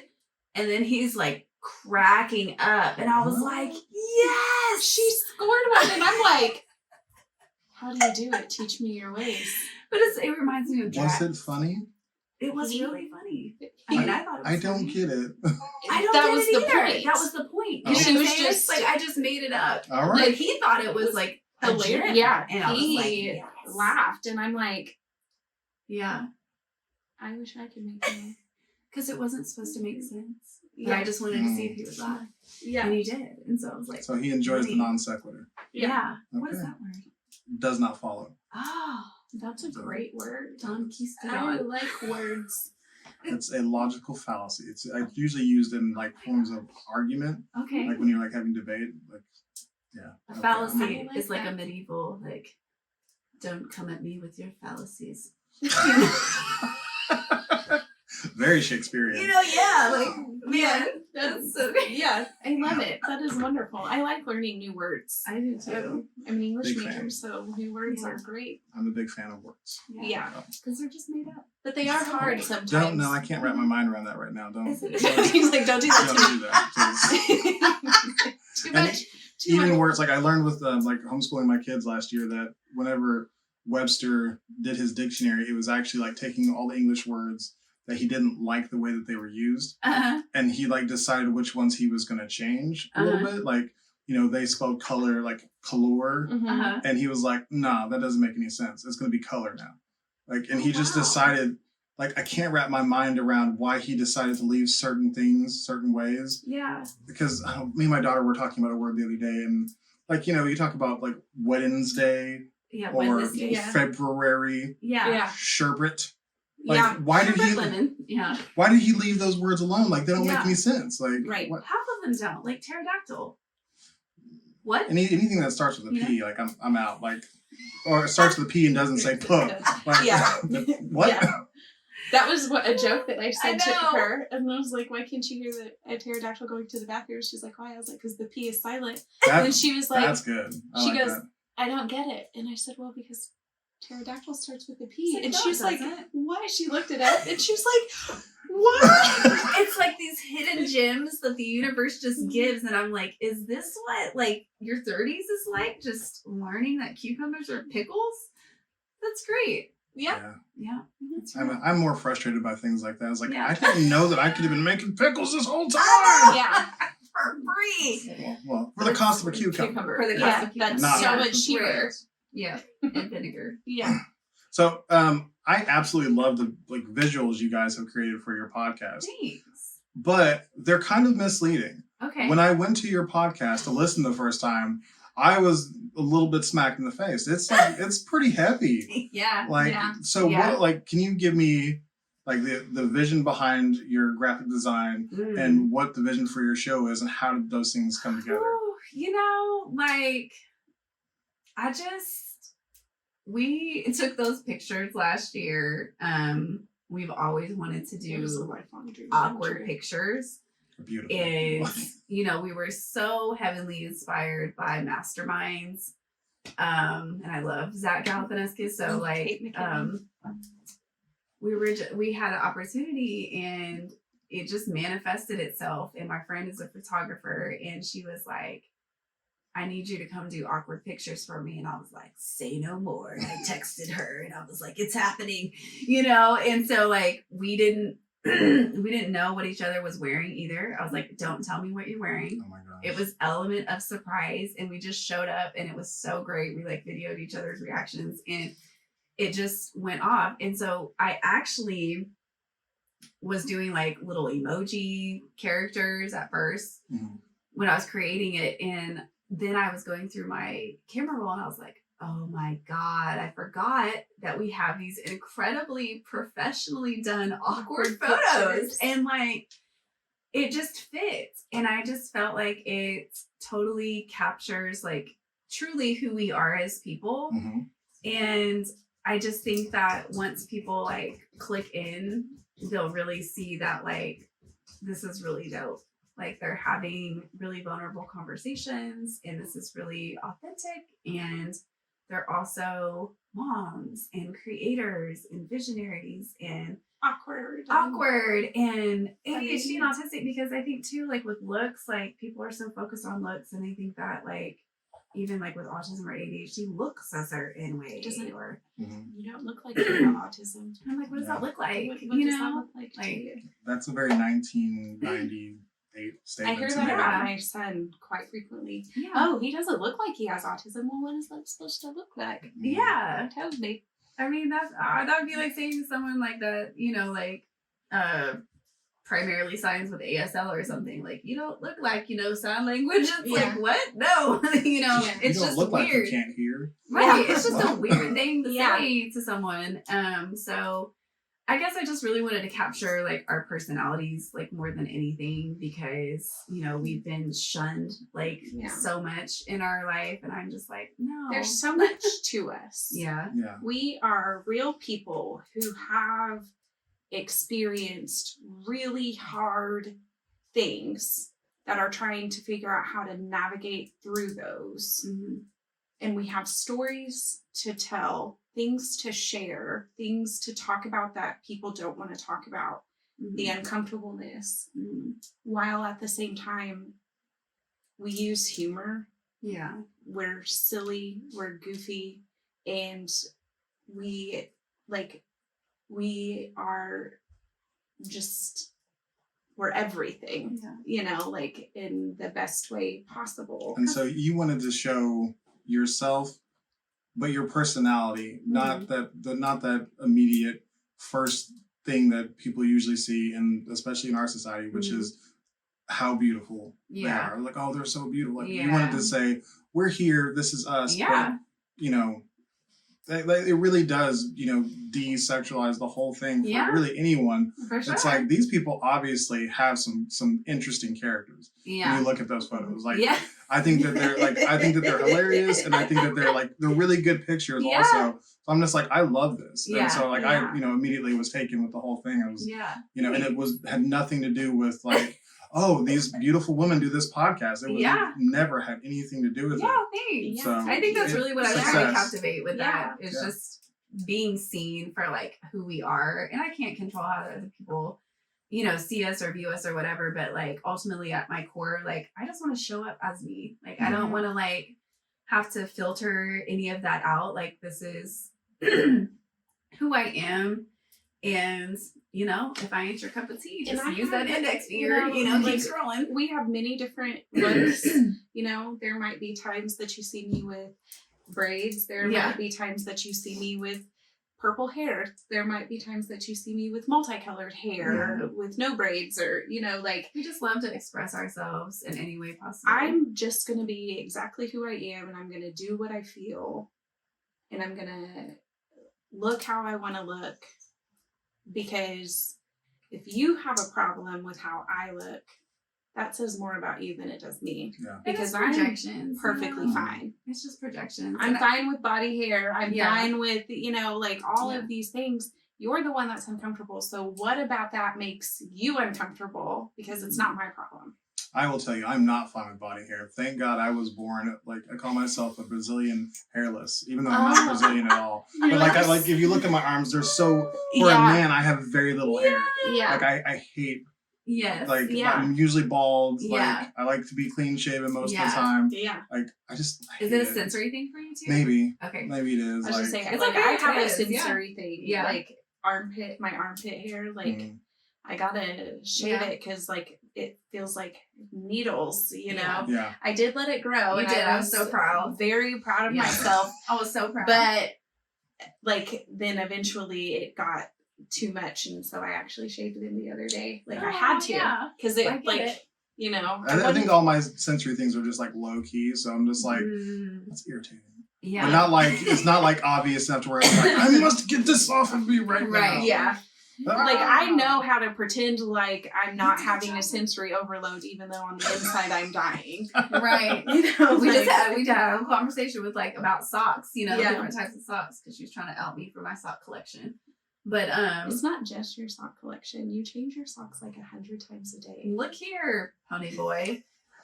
Question. This is totally random, but there's a golfer. I can't remember who it was, but he talked about like one of the benefits of being sponsored by a clothing company is like he's like, I get to put on new socks every day. Oh like, does that sound like a dream to you, or is that just me? It absolutely does. Like, Yeah. have you seen the socks at Target and Walmart right now?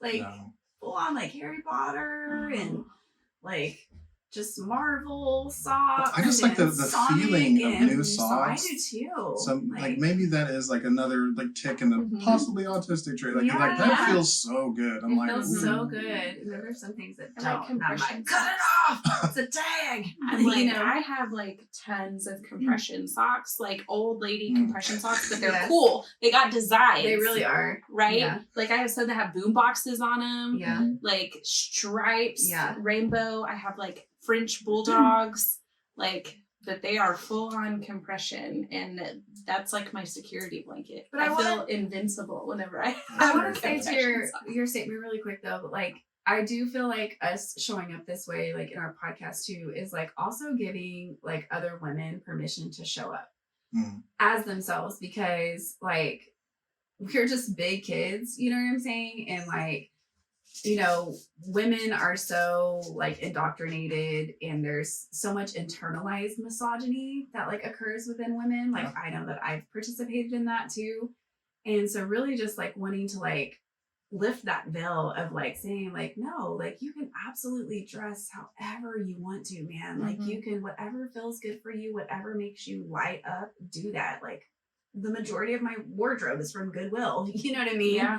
Like just do whatever it is that brings you joy. If you want to wear, you know, like orange earrings, like pineapples, whatever it is, like just as long as it brings you joy, you know. And matching is not a real thing. It's not real. Like you don't have clothes to are match. meant to be worn.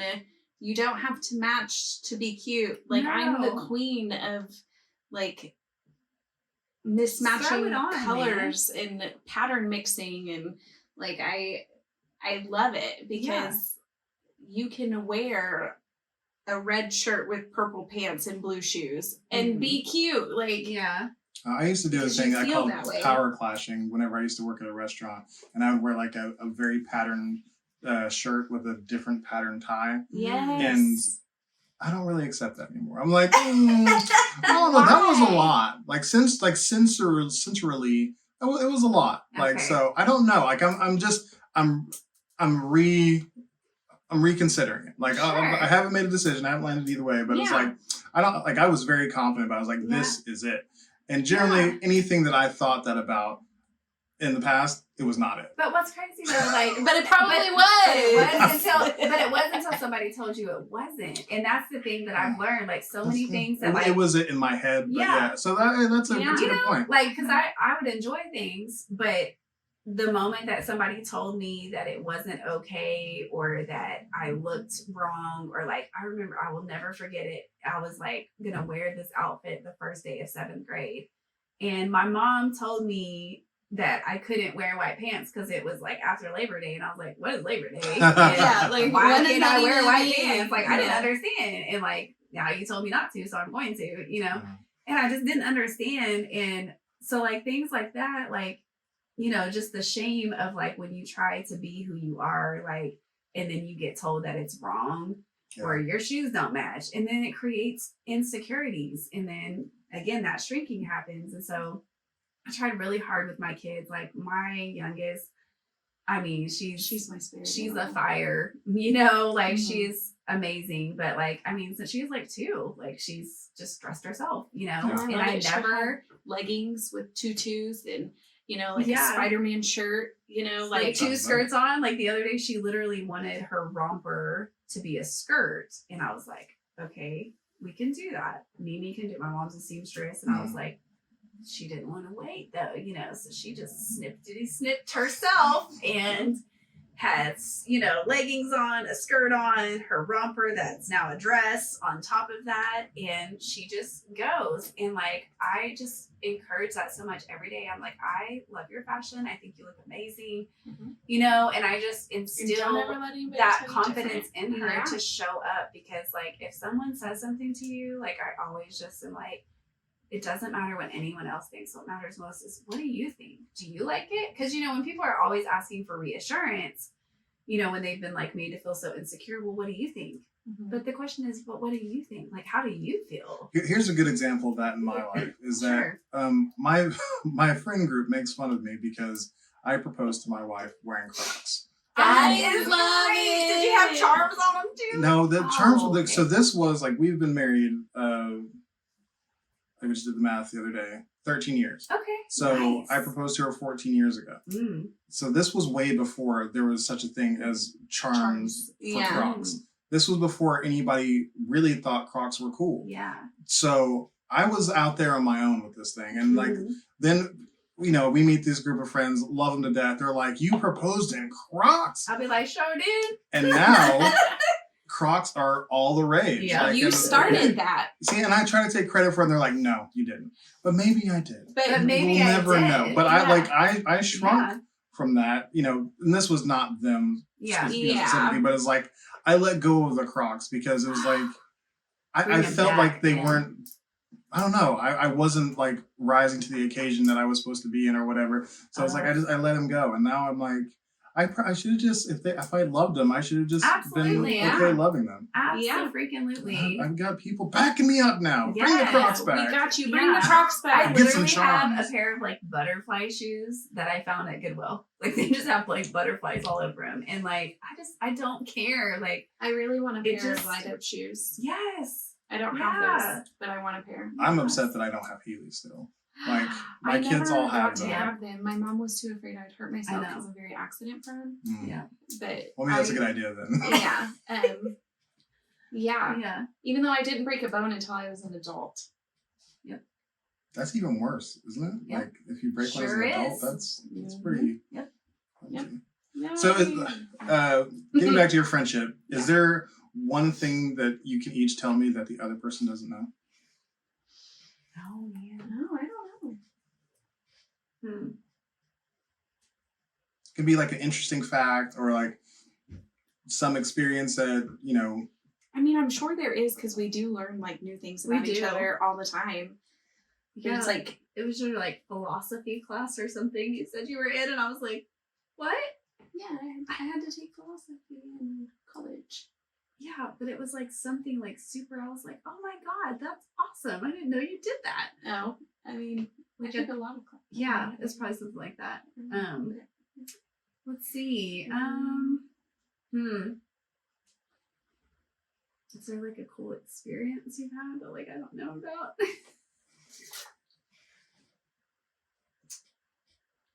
I don't know. The only thing, I don't know why this is what I think of, and I don't know if you know this, but like whenever I was a kid, I went to Frontier City for my birthday with a group of friends from school that weren't really my friends. They were more like my bullies, but I wanted them to like me. Yeah. And I poured water on this guy's head because he was bald, and I got in trouble, and I had to sit out the entire, like, my birthday at Frontier City, and I ended up not even getting to do anything, and I had to watch all my friends who weren't even really my friends enjoy my birthday. Who instilled that punishment? My mom.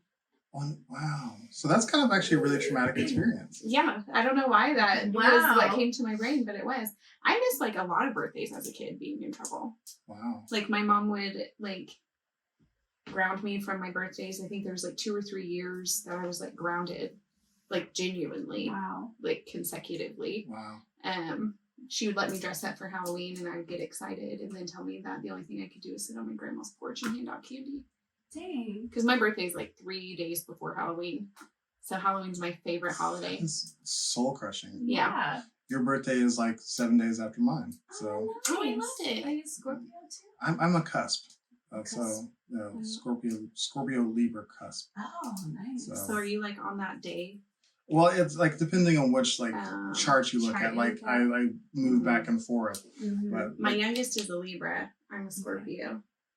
I definitely exhibit traits of both. Yeah. So I'm like hardcore Scorpio. Yep.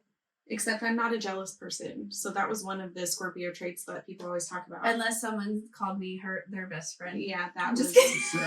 I feel like that might be true though. Yeah, Like, that. Oh, it used to be, I released that. You know what I'm saying? That was the whole thing. Yes, but if someone. Like, you can't tell me nothing about her because that's my best friend, not your best friend. She's my best friend. I think Yeah. you were looking at jealousy wrong because this is your person. You're Yeah. thinking about your spouse or whatever. It's like, no, this is where your jealousy would be. Yeah. It's like, Yeah. maybe you are a jealous Absolutely. I mean, yeah, but not like, I don't know. I'm trying to think of something that you may not know.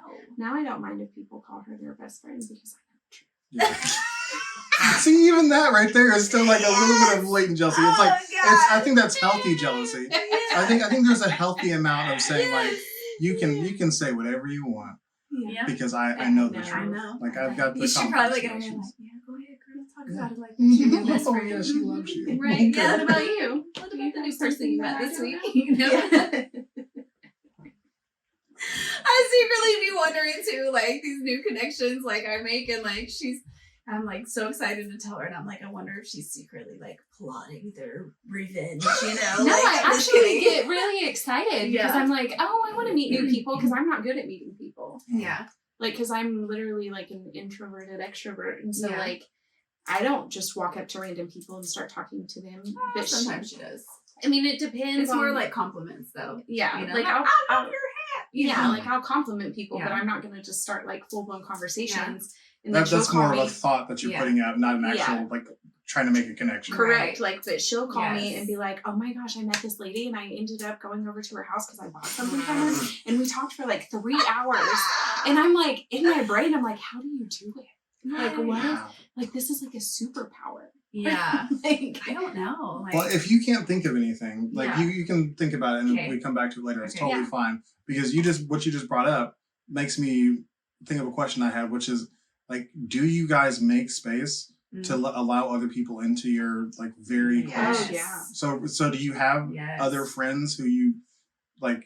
I don't know, that you guys all hang out together often. Or is there- So no, it's getting there because, you know, I was not in alignment, you Right. know, and so this last year I had to really let go of people in my life that weren't serving me anymore. And well, more so just like that weren't aligned with the person that I'm becoming. And they were there for a season. Let me ask you to clarify what you mean by whenever I talk Yeah. about alignment. My alignment is who I really am with who I present to the world. Yes. So I want to make sure that's what we're Yes. talking about the Mhm. same thing. Okay. Yes, because they were just not, they weren't relationships that I could take with me. Mm-hmm. And I had to let that go of trying to take everyone with me, you know, and I love you, but I have to now prioritize myself and choose me because I've always chose everyone else. And so, my mind just went blank, just like that. There it goes. So we're talking about just making space for other people inside your friendship. Oh, yes. Yeah. Okay. So now, you know, through being in alignment with who I am, like, it's crazy how natural relationships then start to flow. And that doesn't mean that you won't get challenged with relationships to see if you want to like shrink again or people please or, you know, whatever, because I've been tested for sure. And I'm like, you get to know, you know, like really trying to practice boundaries. But now we are really like making awesome connections and like really cultivating like incredible connections with other women. And I think through our storytelling and like sharing, like that's a huge part of that. Is just like creating that space. Like my friend leads a meditation circle for like the new moon and full moons, and even just like a couple weeks ago, like I had went and there was like a new girl there, and we just like, had a really cool connection. And then she was another ADHDer. She's like 39, and then we're like getting started, and then this woman and her kid are like walking, and she's just like exuberant, and I was like, hey, what are y'all doing? And I was like, we're meditating, come on in, and like now that's developed this really cool connection that I have as well. And so just like through storytelling and sharing and just like putting yourself out there to be vulnerable, because like you never know who you'll meet. And I think like there's so much fear that's implemented, especially as a kid, or like when you get in abusive relationships and coercive control is involved, like you can't trust her. Like I was always being told like I can't trust her, and so like learning that I can trust myself, I can trust my intuition, and like really paying attention to what that feels like in my body, especially being like an empath, which I feel like empaths are really just like traumatized children that grow up to people please, because like they tap into, you are really trained to be the emotional regulator for your caregivers or whoever was doing that. And so like you're trained to read faces and read emotions without words even being right, but you are trained to fulfill the emotional needs of the caregiver. Specifically, it happens in like if there's a narcissistic parent, so they put that responsibility on their child, that you're responsible for my emotional well-being, so you have to emotionally support me and like all of that. So that's a huge responsibility. Yes, I know something about that. Yeah, and so that's really challenging to heal from. But I think when you really start to like gain a spiritual connection with whatever it is, universe, source, God, whatever you want to call it, and can tap into yourself and like really start to like, oh, so that's what this feels like. I can now recognize these feelings in my body and like notice it and like let it be there without judgment, and just become aware that I'm having this feeling or having this thought. And then now what do I want to do with that? Let me just say, I think that women's intuition is like the most tangible and real superpower that exists. Like my wife knows things that I'm just like, how? Yeah. So when she tells me like I got a bad feeling about this, I respect that like really, really strongly. Yeah. And I feel like the reason why it's not the same for men is because we're taught to separate ourselves from our emotions and how we feel so heavily. Right. That we have just completely squelched down that. To have emotions. Yeah, and we're not supposed to like how I feel is not important. The task at hand is what I'm supposed to be dealing with, or what is my position or whatever else. It's not about how I feel. And whenever you start ignoring how you feel, like your gut is a huge part of feeling. And that's what I loved about you and Taylor's like podcast, because like that alone, like you are creating spaces to bridge that gap for men to be vulnerable. Yeah. And talk about your emotions, and like that's huge. And so like pat yourself on the back, because like it really is though, and it should be normalized. Like I had to have a conversation, it's kind of like one-sided, but with a situation that happened with my son, and I was talking to one of the other parents, and it was kind of being like boys will be boys mentality, and that it's a very ableist comment, and I kind of had to say like, actually, like, boys can be sensitive, compassionate, kind, loving. They can be affectionate. They can be respectful towards girls. Like these are all qualities that boys can be. So it's not just limited to like, well, boys don't tell each other they love them or their hair looks nice. And I'm like, but actually they can, and like that should be normalized. And so, later on, like that is something that like we're both actively like working towards, is like at some point, helping to get on these like school boards and stuff where we are implementing that type of change, like helping with like redefining these systems within our education that aren't taught that, because it's like our children are around our educators just as much as they are us, like for literally the majority of the day. And so like these types of things need to be implemented in the school, like instilling confidence, boundaries, like what is domestic violence? What does gaslighting look like? Because it's not just subjected to intimate partner relationships. It can happen in the workplace. It can happen in friendships. And so I think it's important for kids to recognize what these behaviors look like so they can learn that like, Johnny's really not my friend. You know what I'm saying? Because he does this and he's very passive aggressive when he talks to me. And, you know, and when you don't know, you don't know, you know? And I know it's hard, like when you have a classroom full of like 30 kids, but I think, man, like, if educators like had just a minimal training in, you know, behaviors like this, like, or attachments, they'll know what to emotionally look out for, body language, and just really be able to help create a safer place for kids. Because for the majority of the kids, that is their only safe place.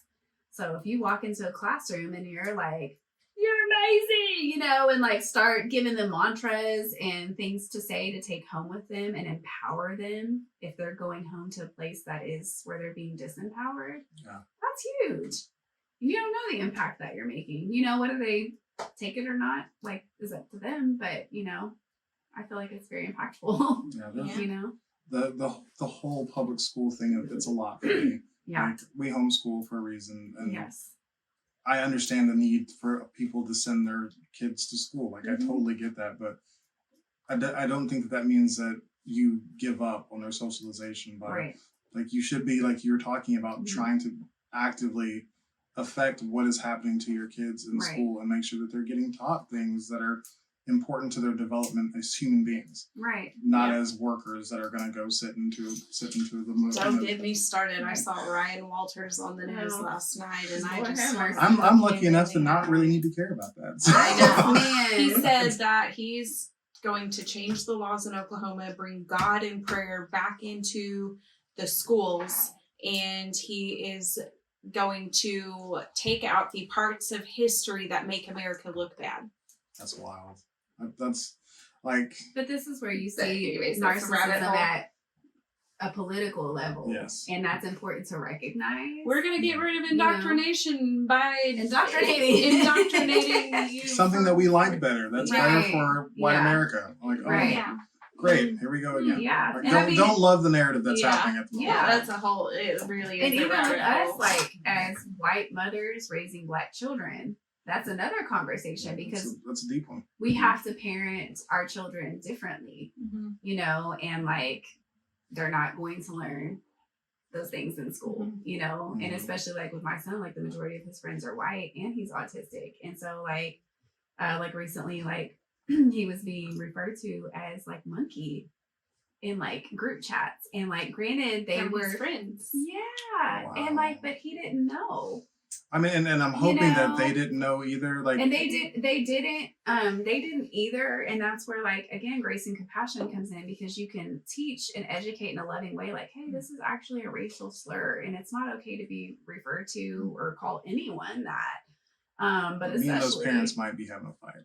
Because generally that's where it comes from. But that's what's really hard, is that like some parents aren't going to be in a receiving space, and no one ever wants to hear that that's their where child. The narrative of boys will be boys, right? That she was talking about earlier. But like that's where that comes from, is because like it is hard for parents to have to be told something about their children that is uncomfortable. Yeah. But it has to happen, and like I think that as parents, this is where community happens, because if you can have uncomfortable conversations and like communicate things lovingly with your children, like, isn't that better for everybody? Yeah. You know what I'm saying? But there's some parents that aren't willing to do that. And like, that's your prerogative. You know what I mean? And it's not really though. But it's because you're affecting everybody. It is by bringing, but you can't control that. You know what I'm saying? I know. And that's hard. It really is. Like, you can only do your part, and if you speak on it, and that's what it is. You know what I'm saying? But this is why like school systems, I think, really need to have these types of conversations, and bullying, and because that's huge. Bullying alone is really huge. And so just It needs to be reminds talked me of the about. time that I got a phone call about Malachi being mean to a girl and made her cry. I'm sorry, is your son's name Malachi? It is. So before I met my wife, I had decided that I was going to name my son Ty Malachi. Oh, Like wow. that's it. That's what is going to happen. She's like, nope. And so when we had our first son, actually when we got our dog, he became Ty. Like that was our first animal, and Malachi ended up never being a name that we used at all. So I'm really glad that somebody used it out there. And I love Yeah. it. I spelt it differently than how it's spelt in the Bible, so it gets mispronounced a lot. But yeah, That's how Siri that's says how it. Siri says it.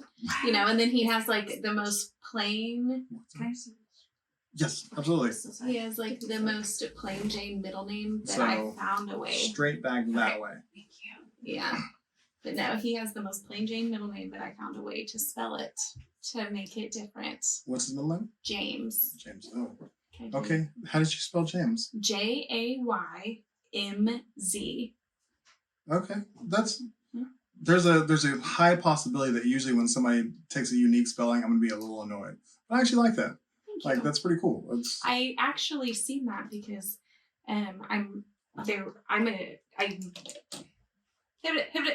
It's okay. I used to be a dancer, and so I like any dance competitions, anything, like even though I don't participate, I love watching it. It's just such a beautiful art that I feel like is so underappreciated because like any form of dancing is just like it's just beautiful because you're telling a story with your body movements. But anyways, What kind of dance did you do? I did all kinds. I hip hop, ballet, tap, like I tried it all. Yeah. I loved ballet. I just didn't like the rules that came with it. A lot of them. Yes, my legs were too big because I was also a gymnast. And so like all the little Your diet would stigmas. have to be so insane in order to keep up with being a gymnast and a ballet person. Correct. They're two completely different worlds. So I ended up sticking with the ballet for a little bit longer until I quit doing that and doing cheer. But anyways, but there was a dancer that I seen that he did a contemporary piece, and I mean, it just brought me to tears, like, cause it was just so beautiful, and his name was James, and that's how it was spelled. Oh. And so I never got that out of my head. And so then whenever I had my son, I knew it was going to be, Malachi James, but then it just like popped in my brain, like this spelling. And I'm like, I love that. And so that's kind of, how I went with that. But yeah. But no, what I was going to say was whenever he was in like 4th grade, I got a phone call from his teacher that said that he participated in making fun of this little girl who was also mixed, and they were calling her a puffhead and a monster, and they made her cry. And so I said, well, we're not going to do that. We're not going to join in on the bullying. But what we are going to do is we're going to stand up for the people who are being bullied. So let's try to, if we're going to use our voice, let's try to use it in that manner. So I literally, he had to dress up head to toe in a suit, bow tie, vest, jacket, suspenders, shoes. Like I went to Burlington, got him all the, the works. And then he had to spend his own money and buy her flowers. And then stand up in front of his entire class and apologize to her and then present her with these flowers. That's a lot. Yes. I have mixed feelings. To be honest with you. He enjoyed it. He loved that part so of it. That's yeah, good. He was great. And then, now what's funny is they're actually going to school together again and they're friends. Because they became friends after that. But I did take it a step further, which is where I can take accountability for because of the fact that he was smiling. And I looked at him, I said, "You think this is funny?" And then I called out everyone in the class and I was like, every single one of you guys have something that can be made fun of. And I looked at Malachi and I said, you wouldn't like it if I made fun of you for being clumsy, And like, and then, you know, I, you know, said some other things, but I'm like, so why don't we just be nice to each other? But I was so like aggressive or like abrupt, whatever word verbiage you want to use. Yes. I love that word. Yeah. That at that point Malachi then became embarrassed and shame and over. started to cry, and he was like snot crying. And then because in those moments, it's like, now my point's across. I literally embarrassed him, and I took my phone out and I just took a picture of him right there in front of all his friends while he was snot crying. And then after that, I felt bad. I was like, that's too much, you know? And so then I had to take accountability for that. But I can say that I have mixed emotions about how I handled that. But Malachi now no longer like participates in like being a bully. Yeah. You know, like after that, like the next year, I was getting phone calls like, there was this kid, Malachi's not in trouble, but I feel like I need to let you know, there was this kid and this group of kids was like picking on him, and Malachi stepped in and, you know, like he was taking up for them and, you know, blah, blah, blah, blah, blah, blah. And they ended up getting in a tussle, and, you know, tussle's a funny word. But anyways, you know, and so like, and he's so compassionate, and he has such like a large heart, but like I knew that like whooping him wasn't gonna like, because I'm like, one, not only did you make a person cry, but you made a little girl cry who is very similar to you. She has the same struggles that you do, you know, But that's also what we were taught, is that like if a child does something and they're, you know, violent towards someone, then it's our natural reaction to then become violent with them as a disciplinary action.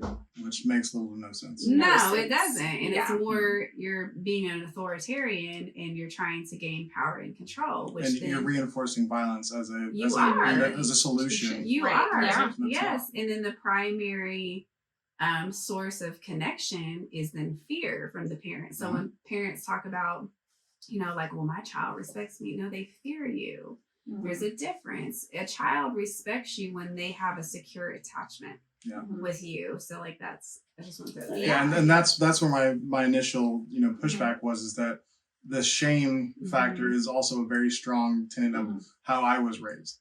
Is, you know, being embarrassed was a way of punishment. It wasn't the physical violence, it was, we're gonna embarrass you in front of your friends or whatever. Right. And that's something that, like, when I talk about authentic leadership, one of the main things, like one of the focuses, praise in public, like feedback in private. I'm not even going to say punishment in private, feedback in private. Yeah, like I that's love that. That's something that, you know, I try to do with my own children. Yeah. And it's like, of course, once again, these are all theories that I'm trying to apply to my life, but I'm not perfect. Yeah. But I don't think that I would have felt right.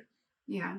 Saying that in front of a whole class, but I like having him apologize. I think is something that's totally like all of it. I think is good, except for the whole it being such a public thing. Yeah. Yes. And then especially like where you started to feel bad, I'm like, oh, that breaks my heart. Yeah. Like, and that's one thing I can say about me and my kids is because I was parenting how I was parented. Yeah.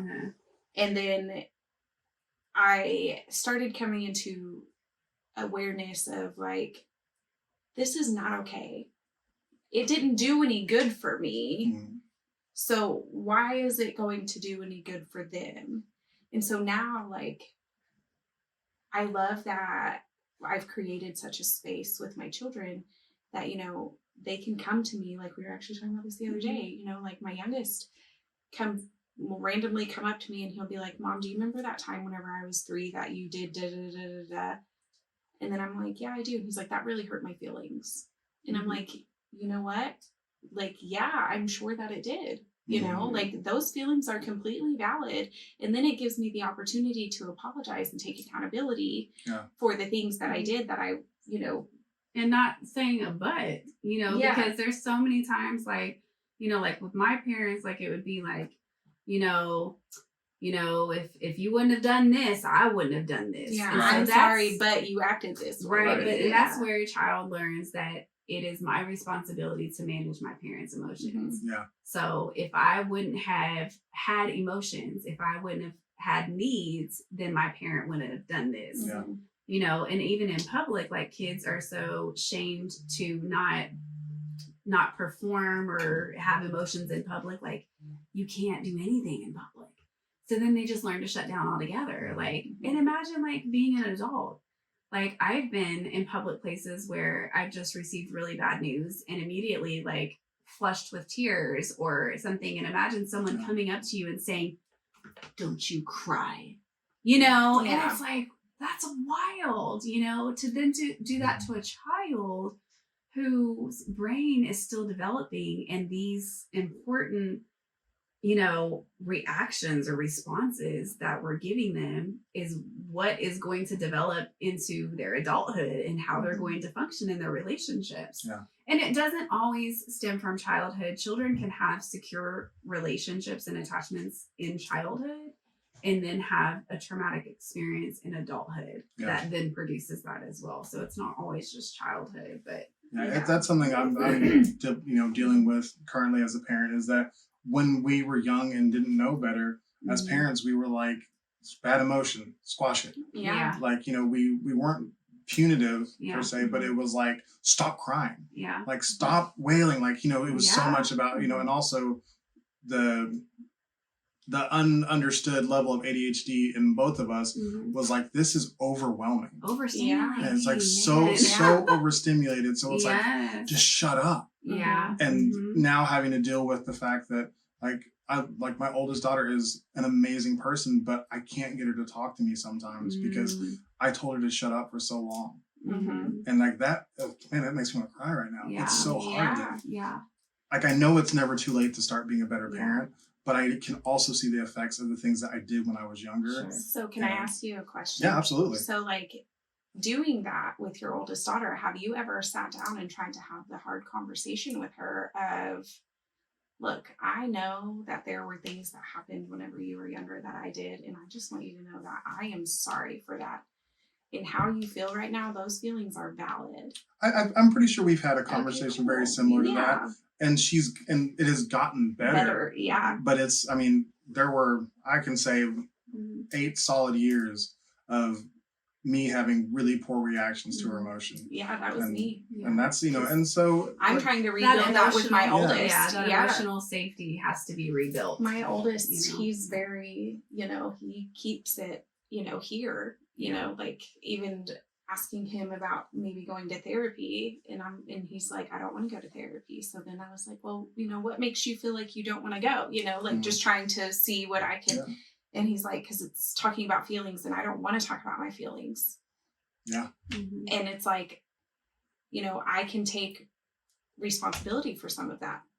I take responsibility for almost all of it. Yeah, that's what I'm saying. Yeah. Like, because it's like, I always got told, like, if you cry, I'm going to give you something to cry about. Yeah. I said that. Yeah. And it was a lie because I never spanked her, but it was, I still said it. And it's like, that tastes bad in my mouth. Yeah. I'm like, and it's how like, did I say that? That is, because that was me, and like, I literally, and so then, I remember getting complimented on how well behaved my kids were in public. Yeah. And I would take so much pride in that. But really all it was is they were just afraid to do anything at all. Yes.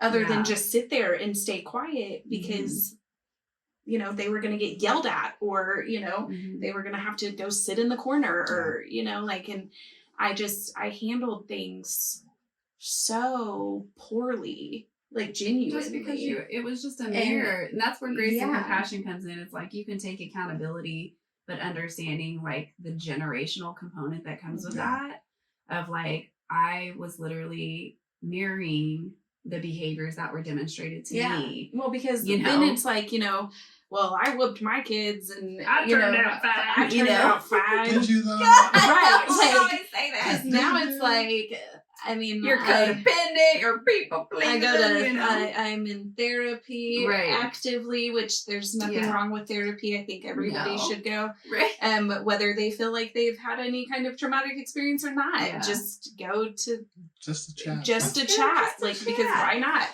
And well, you know what I really hate at this point is people who say, "Well, at least I'm not beating my kids."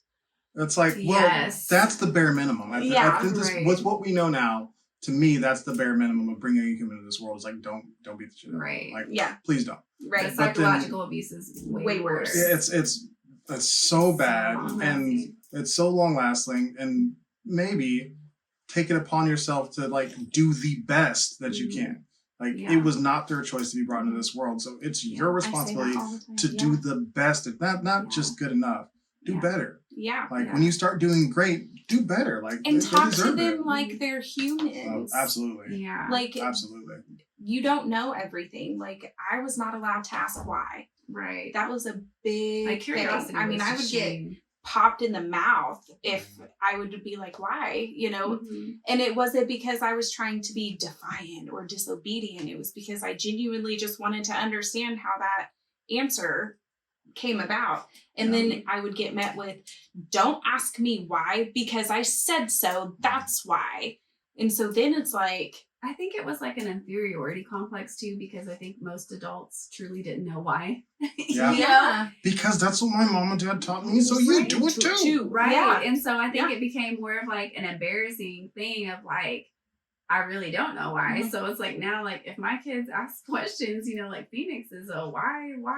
And I'm like, keep asking why. Like, that's science, man. You know, like, I mean, it gets overstimulating, but I'm here for it. I'm like, I don't know. I feel like Kevin Hart, you know, when his like daughter's asking him things, I'm like, I don't know why cheese is made like this or, you know, whatever. It could be so random. I'm like, but let's find out. Yeah. That's a great question. I would love to look that up with you, you know? I, for me, it's personally easier to answer the questions than to have them continually curious or like, it's like, it's going to keep coming up until like they're curious for a reason. That curiosity needs to be satisfied in some way. Like, let's just answer it. First off. Well, I can't do it while I'm driving. So that's why I'm like, well, when we get help, we're going to Google it and find out. That's one thing I was grateful for my dad for, because, you know, my dad was the passive parent. My mother was the disciplinarian, you know, all of that. But I would ask my dad anything and he would have an answer.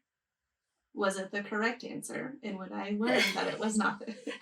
Yes, I would. But would he be so confident in, you know, explaining to me why the sky is blue and how it's like food dye that, you know, people like put in clouds and like, but you know, he would just come up with these off the wall because he really didn't know, but he was going to give me an explanation, you know, but he would be so confident in his answer that I'm like, oh, wow.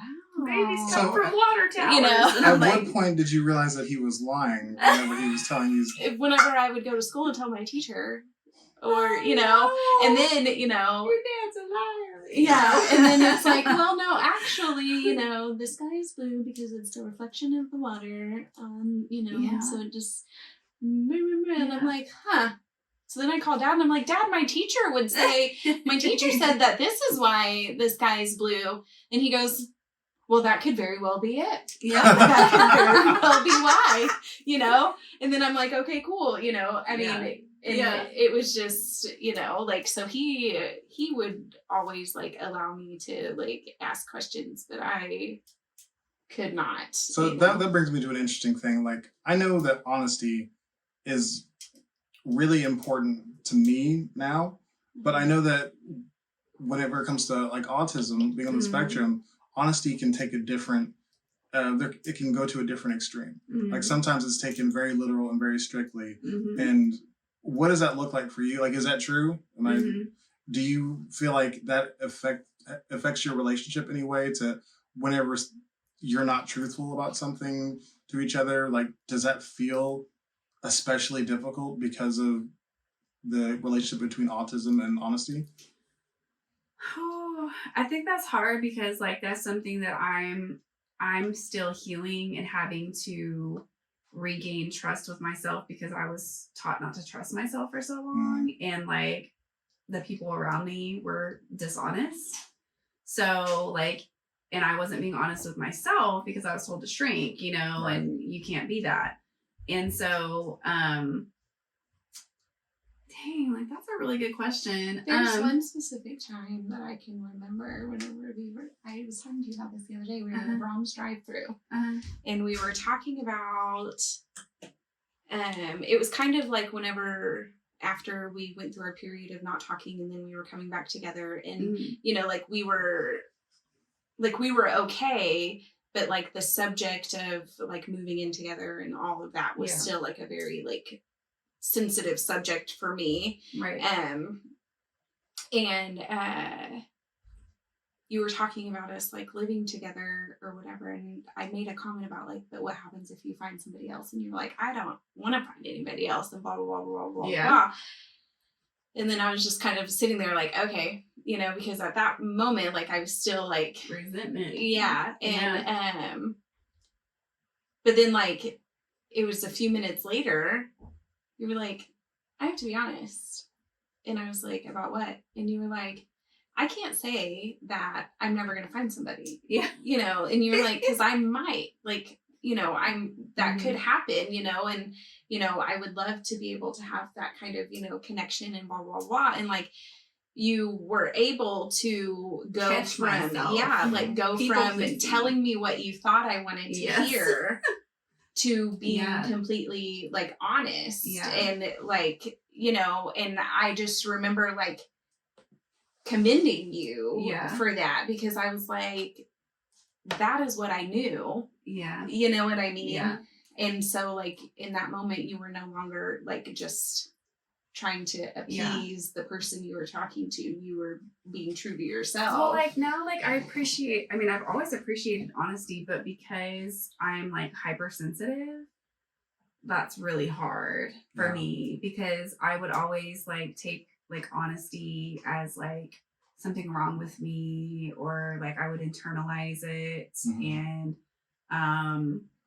you know, just washes of shame, you know, would just come over. And so I really had to like release that and like really have gratitude for like honesty and like having these honest conversations, because like I could be honest about many different things, like, and more of it was like injustices that I would see, because I was very passionate about those things, and like, you know, being an activist in that way or whatever, or advocating, you know, for injustices. But like when it would come to like very deep personal things, it's like I wanted to like avoid that, you know what I mean? Because that meant like I had to like actually like acknowledge that there was something wrong. Yeah. You know? Do you think that you talked about pathological avoidance before. Yeah. Do you think the people pleasing is more connected to the pathological avoidance or to the shrinking from trauma, or is it both? I think it's probably a combination of both, but probably more from insecure attachments or like anxious attachments, because like you get that from having kind of like a hot and cold relationship with your caregiver. Like they may be like loving you 1 minute, but then they might withhold affection from you if they're angry, or your needs aren't getting met. And so, you know, then that develops as an anxious attachment because you don't know what to expect. So then you learn as a child that, well, if I do these things for mom or for dad, that makes them happy. So I just want to make them happy. So then I learned to self-abandon and not have needs, because now I've learned that if I have needs, it's going to be met with, why can't you buy your own tampons? Yeah. Well, I'm 11. You know what I mean?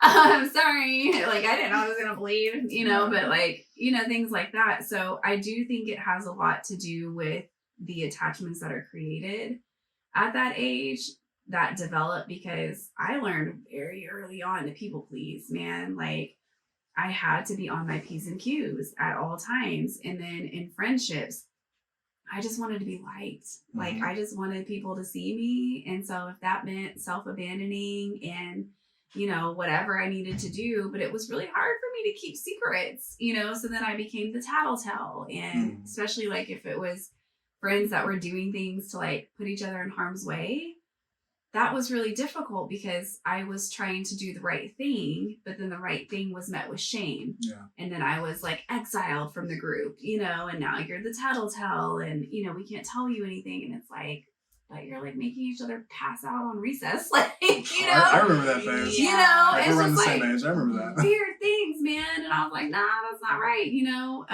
I asked because like I went through a long period of lying. As soon as my wife would like call me out on something, Yeah. I'd say like, she's like, did you just look at that girl? And I'm like, no, like lie to her face because Yeah. I wanted her to not be upset. Yeah. And it's something that could have been a really small deal if I'd just been like, yeah, I really wasn't even paying attention to it. Like I just, you know, I get my attention grabbed really easily. Yeah. But that was never a conversation I would be Yeah. willing to have because I'm like, what if she gets upset? And then what if she gets really upset? And then what if she leaves me? And like, you know, and that took me a long time to, it's just weird because I never considered myself to be a people pleaser, but I masked my behavior to try to fit in all the time. Yeah. I lied to try to keep people from, you know, being upset at me. It's like, oh, Yeah. I was a people pleaser. Yeah. Huh.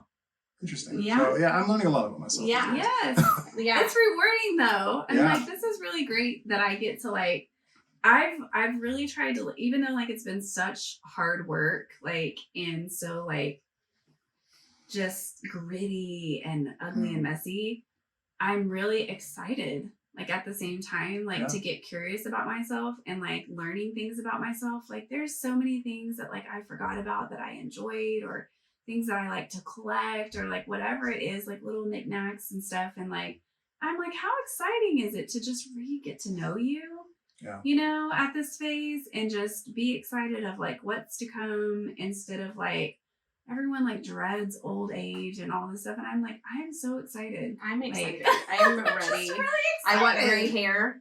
You It's know? not coming fast enough. And Are I you feel- sure about that? Because you just said mid-30s. I know. I was emphasize that very hard. Yes, no, I was genuinely just joking because, like, I'm not afraid to like be old. I'm here for it. It's gonna happen. I do. I talk about it all the time, wanting gray hair. In your skin bags. Yeah. And you're looking forward to the skin bags. Like I am all about being happy the age I am right now. Yeah. Like I don't want to like be younger. You know, I wish I had my younger body that I didn't take good enough care of then. So I felt better now. Yeah. But outside of that, it's like I don't wish for the time whenever I was so immature and I was so brash and so like made so many bad decisions. Yeah.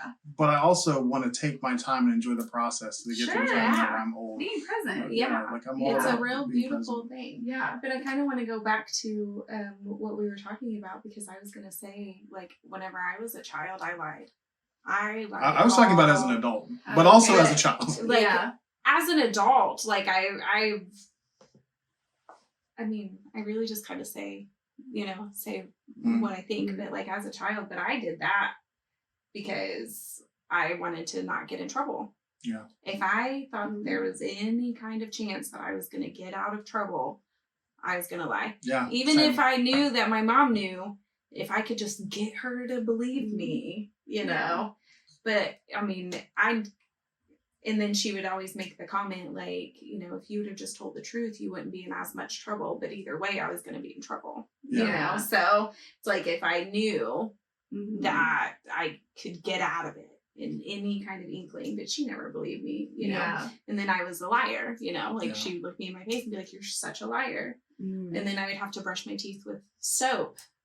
See, and I think that's really, it's really hard, like with kids, like having to like being so mindful of like what you say. Like it could be something as simple as like my daughter was like at a friend's house and I was like there like retwisting one of the kids' hairs, and like she was like dipping her chips into water and she's like, it's so good.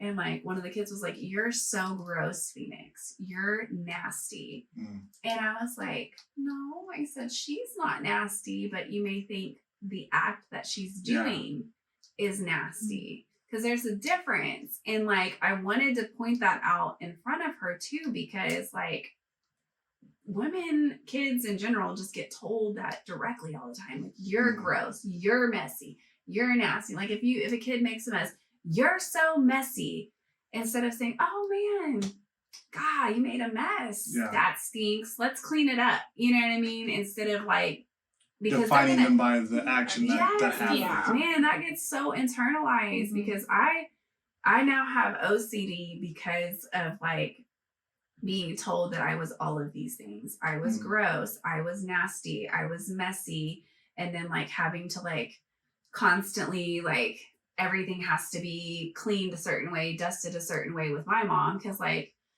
one of, if not both, my parents are neurodivergent. They don't know it, you know. But my mom's diagnosed now, actually. yes, for sure. But we don't talk. But yeah, I get it. But yeah, just making sure that like being mindful in the language that you're using, because I've been guilty of that, and I've had to catch myself of saying like it's the act, you know, and not even having to label it. Even nasty. that, yeah. Like my son recently did a thing where he microwaved refried beans and put jelly on a tortilla with them, and I was like, that is disgusting. And I'm like trying to reframe that in myself. I was like, that is not for me. Go that for is it. not Yeah. You do you. Yeah, you do you. Like I'm trying to reframe that stuff because for one, I think that my middle daughter is going to be like some sort of like insane chef when she grows up because she puts together the most random combinations, and sometimes it's genius. Yes. And sometimes it's not for me Yeah. at all. Yeah. But you know, like I want to encourage that creativity, and saying stuff like that's disgusting and exploring it's gonna hinder that. Yeah. And it's so, I mean, being a parent is a lot of responsibility. It really is. You can never know how much weight a certain word that you say is going to carry. So you just, have to try to be careful and, also be self-aware and observe whenever things that you say do take effect, and try to, make adjustments at halftime. That's what I heard on Modern Family last night. Oh, I love that. And that's how you learn that you're creating secure attachments with your children when they feel safe enough to explore and do those things. Like that's a sure sign of like my kid feels safe to be themselves around me. They feel safe to try new things. Like those are all signs of like creating secure attachments. So. My youngest is like I swear he's gonna be a chef because he's all about like he'll make it, and especially if it's mac and cheese involved. Oh my God, anything that's mac and cheese. Anything, but I call him the mac and cheese connoisseur. He will try any kind of mac and cheese, and if he doesn't like it, he will tell you that it's disgusting. That's just not working. Yeah, no. Like, I had a friend one time that was so excited talking about I made this mac and cheese and I really want Brayden to try it. And so I tell him, I'm like, okay, like, so-and-so's going to bring over some mac and cheese. And he's like, okay. And he takes the bite and puts the spoon down and he goes, that is the worst mac and cheese I have ever tasted. Blow.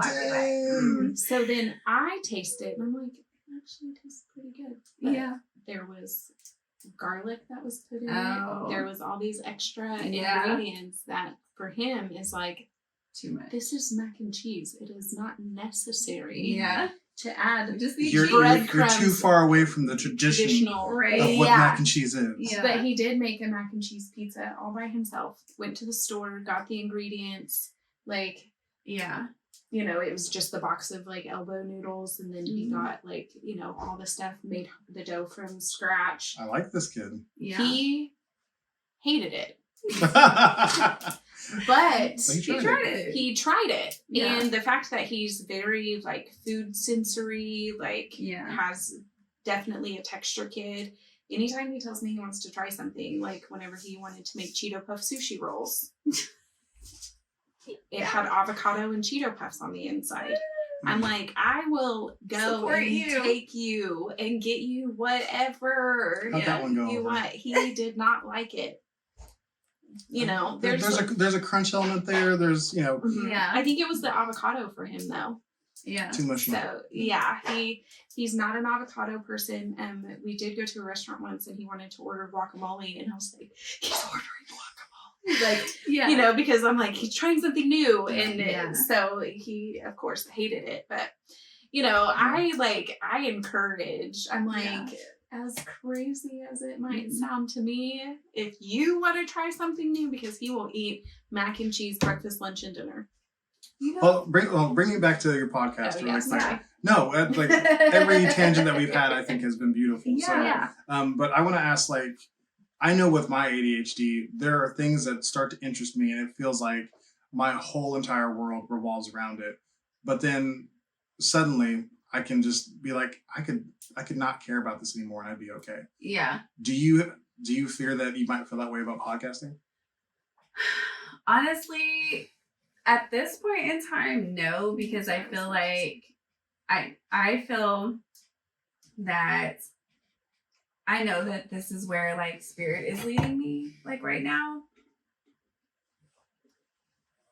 And so using my voice like has always been like my catalyst, but I was using it in different ways because I've always sang.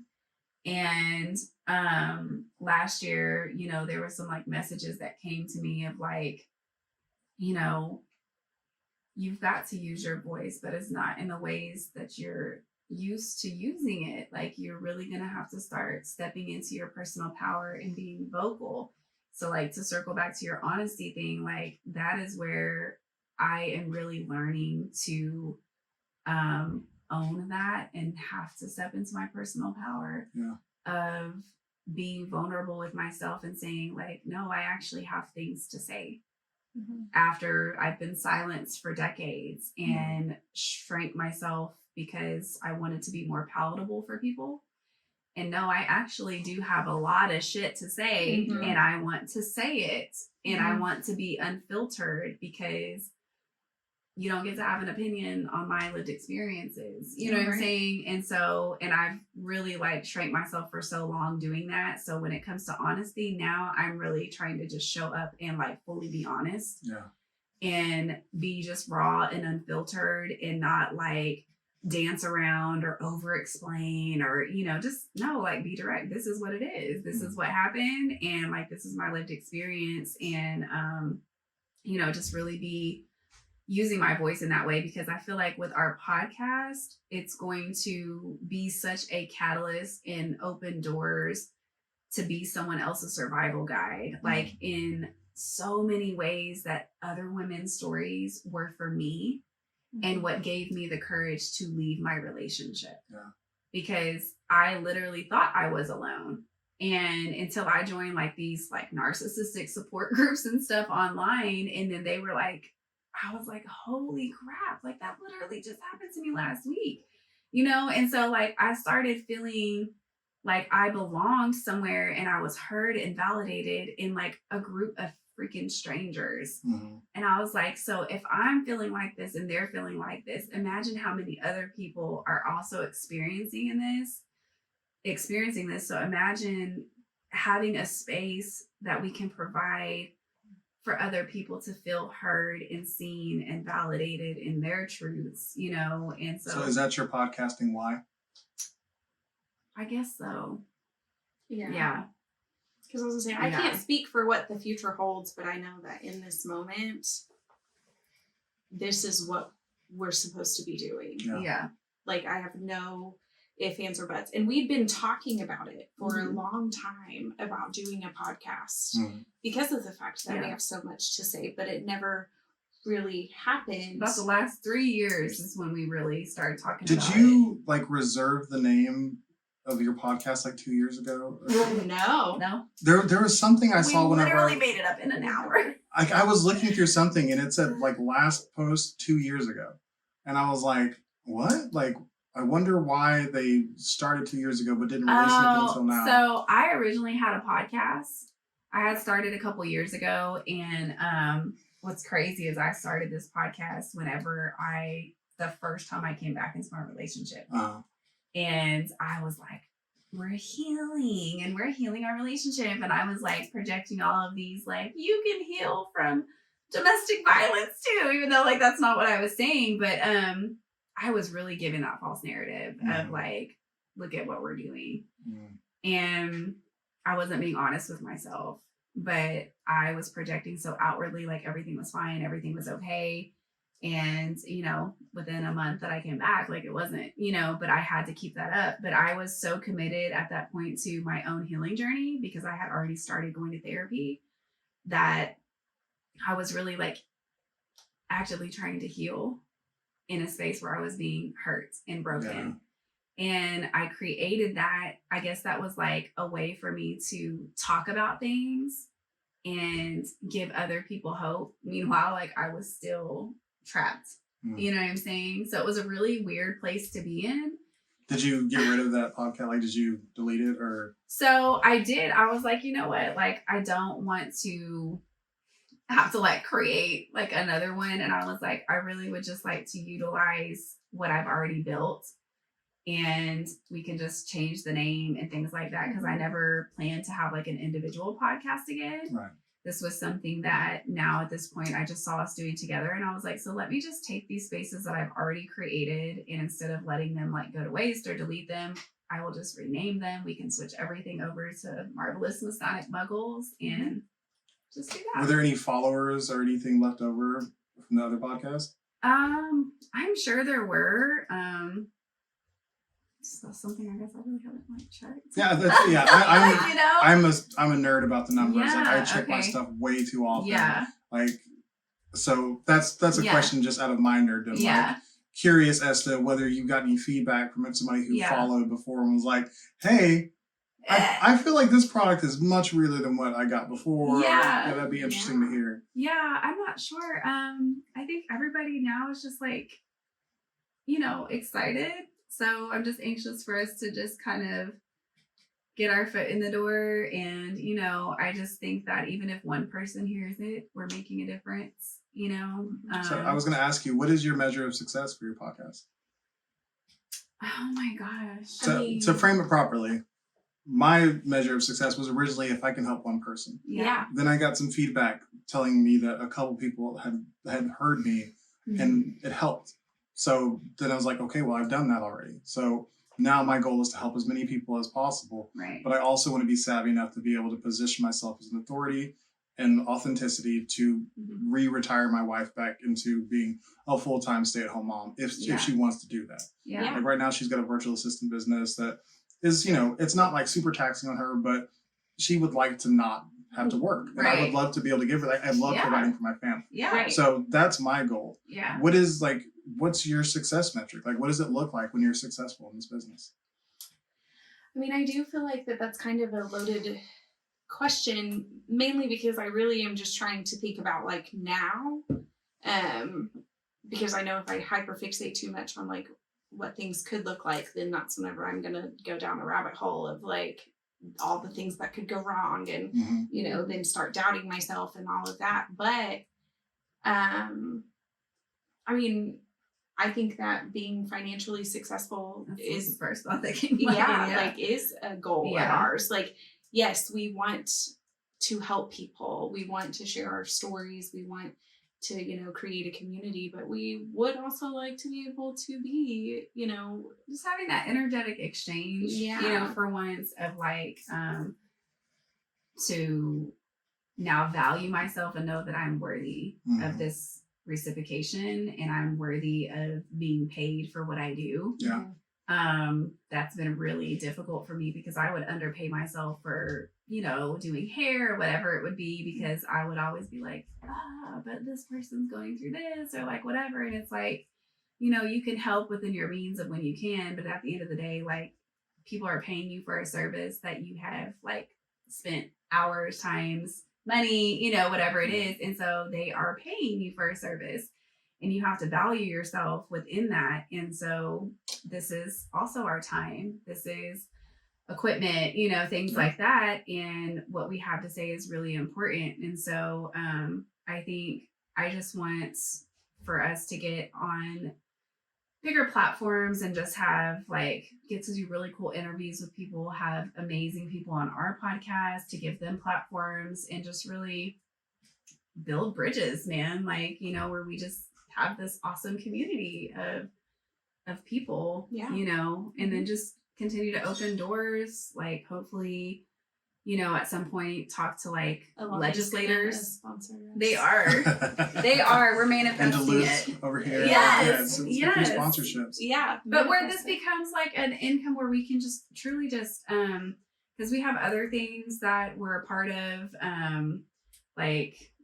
earthly missions of helping to heal like Mother Earth's chakra system and, you know, things like that. And so we really want to have like the means to be able to travel and do that work and create healing in other spaces and have like, you know, like healing retreats, even, you know, like me as like a Reiki healer, like that's something that has been so profound in my life and helped me heal so much childhood trauma, you know. And so I just want to utilize the gifts that I've been given and do what I can, you know. Love, just to give you a little bit of, you know, unsolicited advice. I love it.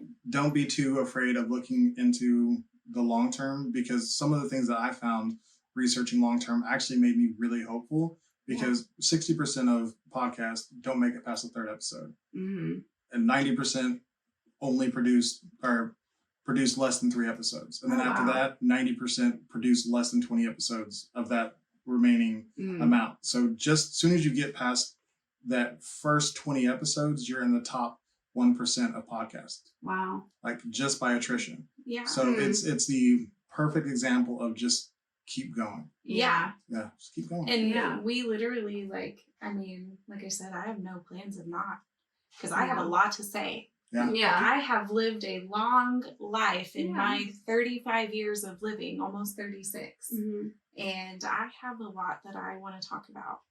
There's so much to talk. Even as like you were talking about being, you know, neurodivergent and being a parent, like that's a whole conversation that I'm so ready to have, of like just being honest about like how raising neurodivergent children too and being neurodivergent is overstimulating as hell. Yeah.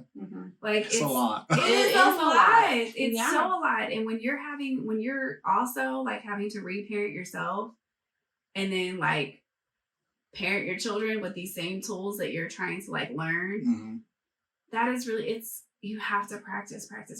And like, you're going to fail. Like it's inevitable. You know what I'm saying? And like, when you can recognize that, like admit it, acknowledge it, like take accountability, do your best not to do it again, you know, but like, it's so challenging. And like, I know, like I had severe postpartum depression and didn't even know it because I had to keep going because I had 4 children that were depending on me. I had a spouse that was an absent father and an abusive person in the home, and I couldn't need anything. You know what I'm saying? I couldn't ask for anything. Like, and I felt like a bother if I asked for help, you know, and that's how we were all made to feel in the home. And so like having to do that alone was like really, really challenging. And then living a life of chronic pain and having like multiple surgeries and like all of this stuff on top of that, like no one was there for me during that time. So that was like,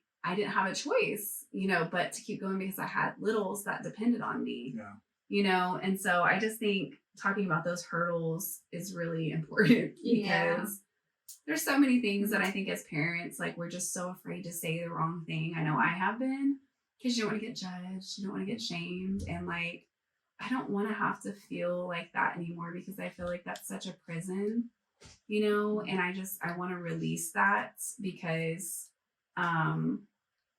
it's very helpful to just have these honest conversations and be vulnerable about things that are hard.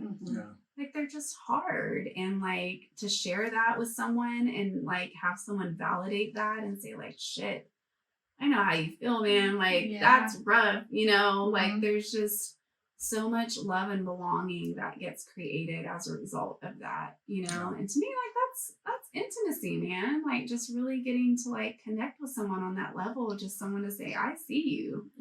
I hear you, you know. Are there any realities about like being on the other side of having launched your first couple of podcasts that you've been surprised about? Like, has anything caught you off guard? Like, I did not realize this was going to be the case. It's a lot of work. It's like, it's very taxing. It really is. Like it's a lot. The editing is very long.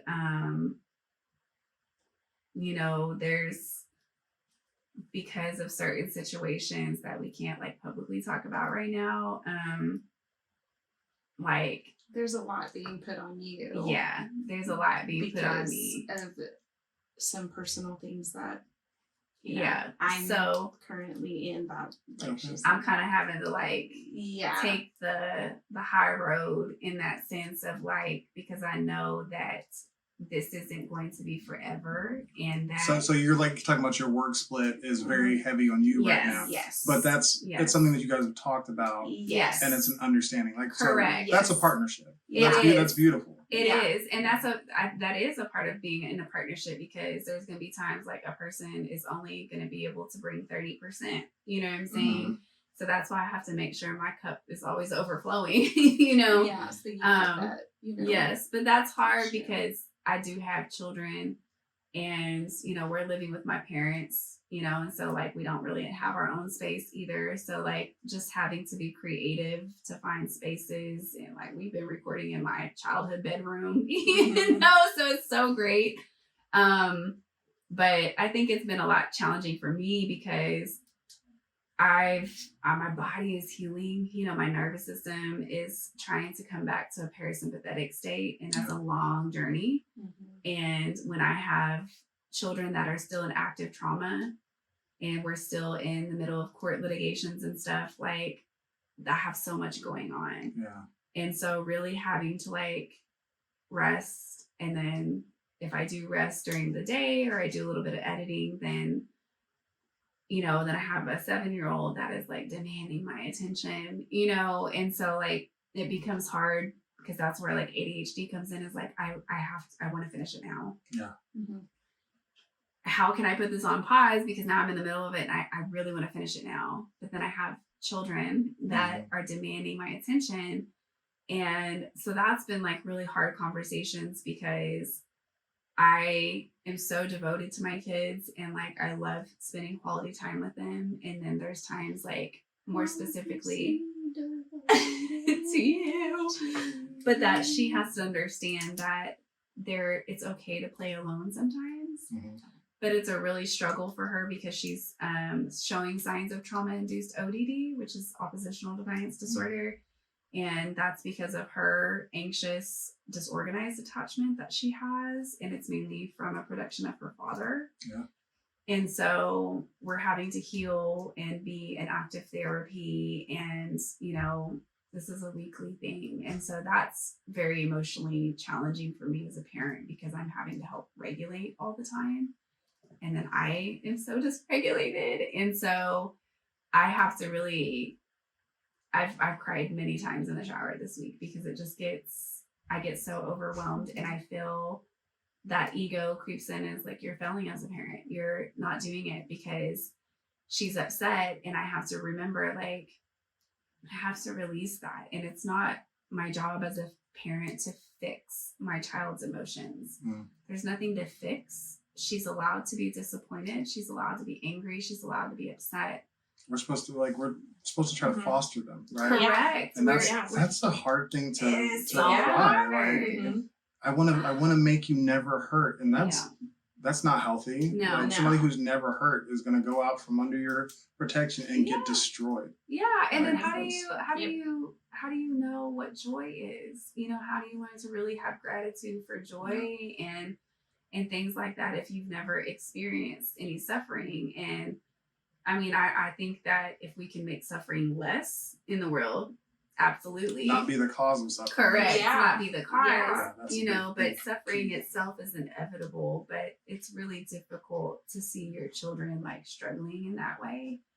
And I just have to know, like, I'm doing the best I can, Absolutely. and like show myself grace, I mean, I like, that makes me want to just say on air again how much I appreciate my wife and partner for allowing me to have work days. It's like I used to go to work and make money, and right now I'm not actively doing that every day whenever I go and work on the podcast. Yeah. It's something that is, it is going to make money. I have no doubt of that right now. Yeah. But this podcast it's a time drain. Like, it's time that I'm not parenting and she's doing it by herself in that time.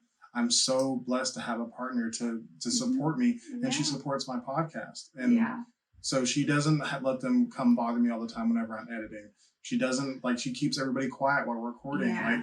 Like, it's amazing to have somebody to do that with. And Right. I I'll be sending you positive vibrations while you try to carry the load by yourself while you're trying to support your friend. Yeah. Like that's a lot, and I hope that it's not for too long, and I hope you're able to do it. Yeah. There's a light at the end of the tunnel. There is. You can see it. There is. So we have a pretty good like little schedule. We try to get stuff done like while the kids are at school, like as far as like recording and stuff. And so, it'll all work itself out. Like it's coming. Randomly. Do you guys live together? Mm-mm. Okay. But do your kids get along well? Yeah. Yep. That's there's age gaps for sure. So I know it is a struggle for Phoenix because her 2 older sisters moved back to Texas, and so like she's had a lot of like trauma that's happened like all at once, and so surrounded by boys, and there's such an age gap. Her brother is 12, she's 7, then her son is 15, and then Braden is 13. So him and Dakin are the same age. They get along really well together as well. But our kids are also just like, they like to be alone, too. And so, when we had the pool open and stuff, like they were playing a lot together, but like Dakin, our sons that are around the same age, like they have a lot of similarities. Like they're so freaking creative. They love to mold with clay and make stop motion movies and comics and things like that. So my son spends a lot of time like making stop motion movies. And I just foster that. Like, like anything you want to do, I will support that. So, we just like to watch movies and like it, like very chill, But but our kids do get along with each other for the most part. And I mean, they kind of fight like brother and sister, but not like, like not like anything crazy, but like, they won't leave me alone. Yeah. You being a snitch? It sounds like you're being a snitch. Right. Yeah. Yeah. But like we have just such a great dynamic with each other's children. Yeah. Too, like. And that's a good thing to have like with community, like. Yeah, absolutely. Yeah. Like, because she can talk better to my kids sometimes than I can. Yeah. And they talk to her sometimes better than they talk to me. And so it's like we're really like good at being able to help each other in that way. Like navigate. And it's like, and that's a beautiful thing, like because sometimes if Braden gets mad at me and he doesn't want to talk to me, like I look at her and I'm like, maybe I'll talk to you. And so she and giving the kids like an option, like there's more than one safe space. Because like not every child is gonna want to go to their parents for everything, and that's okay. And so like just letting kids know that like you have more than one safe space, because in a lot of homes that like have like abuse or whatever, that becomes like you got to keep the secret, and like don't talk about it. And so kids really don't have a safe space, to talk to, and plus you don't want to feel like a burden to somebody. And so I always like talk to your counselor, talk to your therapist, talk to LaTresha, like there's many other safe adults, and like safe adults don't ask you to keep secrets. Yeah, that's a good point. Like, so we're very big on like boundaries, teaching consent, with your body. It's okay to say no. No is a complete sentence. It's okay if you don't want to hug every day. You want a crisp high five? Let's do it, because you're not obligated to hug me. You're not, obligated to do any of that. My wife will argue with that one with our son, who is like. Yeah. I mean, it's turned into a game with him, and I love it. He hugs me without reservation, and it's like almost like she wants it so bad that he's like, I'm gonna keep that hug for you. And she does. She wants those hugs, and her family was very different than mine. Like she's got very, very close relationships with like many members of her family, and like they talk. Her and her mom talk every day, multiple times a day. I haven't talked to my mom in over a year, and I'm okay with it. Like that's kind of how it is, and so we definitely give a balance to our children of like her like give me a hug, and me like you want a hug? Cool. Like asking. What I'm saying, instead of like demanding. I've created handshakes with each of my children. Special handshakes? Yep. I love that. I love seeing, like, especially the more intricate, the better. And, I mean, we got to keep it simple because by we, I mean me, like, get confused and it's hard to remember. But, like, you know, my youngest, he's like, you know, if he hugs you, his hug is like, just like turning his like body a church hug, into you, you know, like a side church he hug. may put his arm around you and pat you, but a lot of times it's just like this. And so I think I'm pushing buttons. But anyways, so I'm like, what if we just do a handshake? So that way, you know, you don't feel obligated to like hug me, you know. But then he did tell me the other day, he said, I feel like that one is getting old. And so I'm like, oh. Time to freshen The up. need for stimulation. Yep. Now I gotta learn something new. So now I gotta just rewatch The Parent Trap. Oh. You know? Yeah, we need to learn the kid in play. That is our goal. It's not even hard. That has been hey, we have tried, but you know, like freestyle dancing, I'm game. But when it comes to like choreography and the coordination goes out the door. Like, have you ever been to a Zumba class? Opposite. I'm like, I need the choreography. Yes. If I freestyle, I look like Tina from Bob's Burgers. But you know, you give me some choreography that I can learn and have like an 8 count to, like. Hey, but we killed it. We've synchronized swimming choreography over the summer. Oh my gosh, where's that video? TikTok. See, you missing out, yeah. guy. You missing out. Do you guys have do you have a big followership on TikTok? We just created a group page. I think I've got up there recently. You know, I'm almost at 2,000 followers, like on my individual page. Yep. You know, I don't even know. I don't care about numbers. I just I make really art, don't. okay? Yeah. I really don't even post videos. No, she doesn't. I have like a few on my TikTok page. It's just very difficult in this moment. Yes. But Well, like, yeah. I don't like to wrap up conversations ever because I just like talking. Yes. But I'm pretty sure if I air a 3-hour conversation, which I mean, I'm going to have trouble having people listen to all of it. So, last couple things I want to ask is there anything that we haven't talked about that you guys feel like it's important to share with the audience? For me, not that I can think of in this moment, because I feel like we covered a lot and I don't remember exactly what all we covered. Yeah. In one. Yeah, like I'm here for all of it. But follow us everywhere. You know. Oh yeah, we'll definitely talk about that as well. Yeah, like it's just, you know, like we've said 100 times, like, you know, we have a lot to say, and we love hard.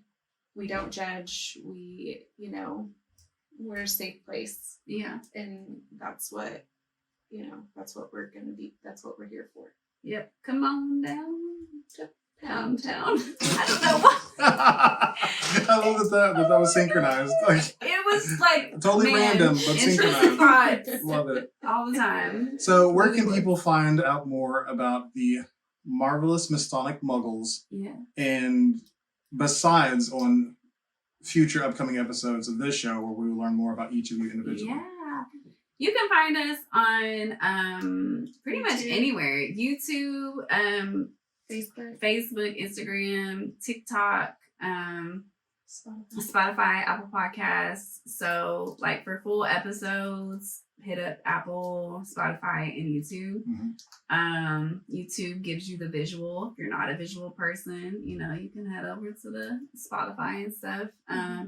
TikTok, Instagram, and Facebook.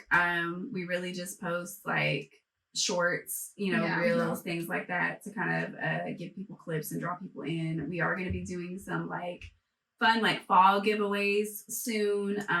Like I hand make jewelry, and I have like 2 really amazing journals that need more sales on Amazon that you can buy. But at the end of my relationship, I was creating journals, which is wild to me. And I made a self-love journal. It's called Journey to Self-Love. And it's like full of these really incredible journal prompts, words of affirmation, quotes from like inspiring people like Eckhart Tolle, Brene Brown, to like help people on their journey to self-love. And Then there's another one that I created that is the it's like, I forget what it's called. It's like an abnormally long title, which is so funny for me. But it's like the introduction or activating consciousness through something. I don't know. But go buy it because it's amazing. But it's an introduction to the chakra system. And so there is affirmations, journal prompts for every single chakra. And it's a lot of shadow work too in this one. It's really, really great. Go buy it right now for your friends and for yourself for Christmas or a party. Stocking stuffer. Like really, like that's the ultimate gift, man. Like help your friends freaking heal The their gift of shit. self-work. Yeah, self-work, man. And tuning into our podcast in the month of October is going to be very exciting. Yes, visually. Okay. Visually. So We're make gonna sure get you are spooky dooky doo. following. Yeah. Yep. It's going to be great. And we don't know what the other person is planning. No, and we have new podcast episodes every single I'm Monday. excited for you. Every single Monday is new episodes, and then we started this week. This was a new thing. We just made up. So Fantastic Fridays is we started doing Fantastic Fridays this week, and it is just like maybe like an hour series. We try to keep it short. ADHD sometimes doesn't happen, but where we are just like telling each other jokes. We don't know what each other is saying. We like literally write things down on a piece of paper, cut it, crinkle it up, put it in our fanny packs, and pull it out. And just we have silly did you knows. So is that going to be on the podcast platform, or is that like live on something? So every Friday, it's only on like I'll post clips and stuff as well on like Instagram, TikTok and stuff, but you can only see it on YouTube for full episodes. So those episodes will not be on Spotify or Apple Podcasts. So you can tune in that way to see that. Because it's it's a visual experience it is, for listening ears too, but because there's the reel I commented on, what was that like? That's kind of what Fantastic Fridays are going to be like, right? Yes. The most recent one you commented on, I think. Yes. Where I had red glasses on. Yes, it was much more comical. In Yes. This is what I was initially expecting whenever I jumped to your podcast. Yeah. Which I'm here for both of it, but like I think that was really awesome. I think that's going to be fun. Thanks. Come on Mondays for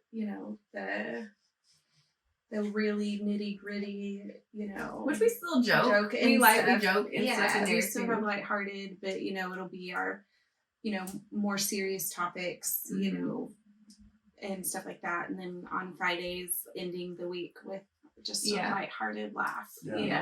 Love that. Laughter is healing, man. It really is. I've actually been like mentally exploring doing some sort of live something just to like.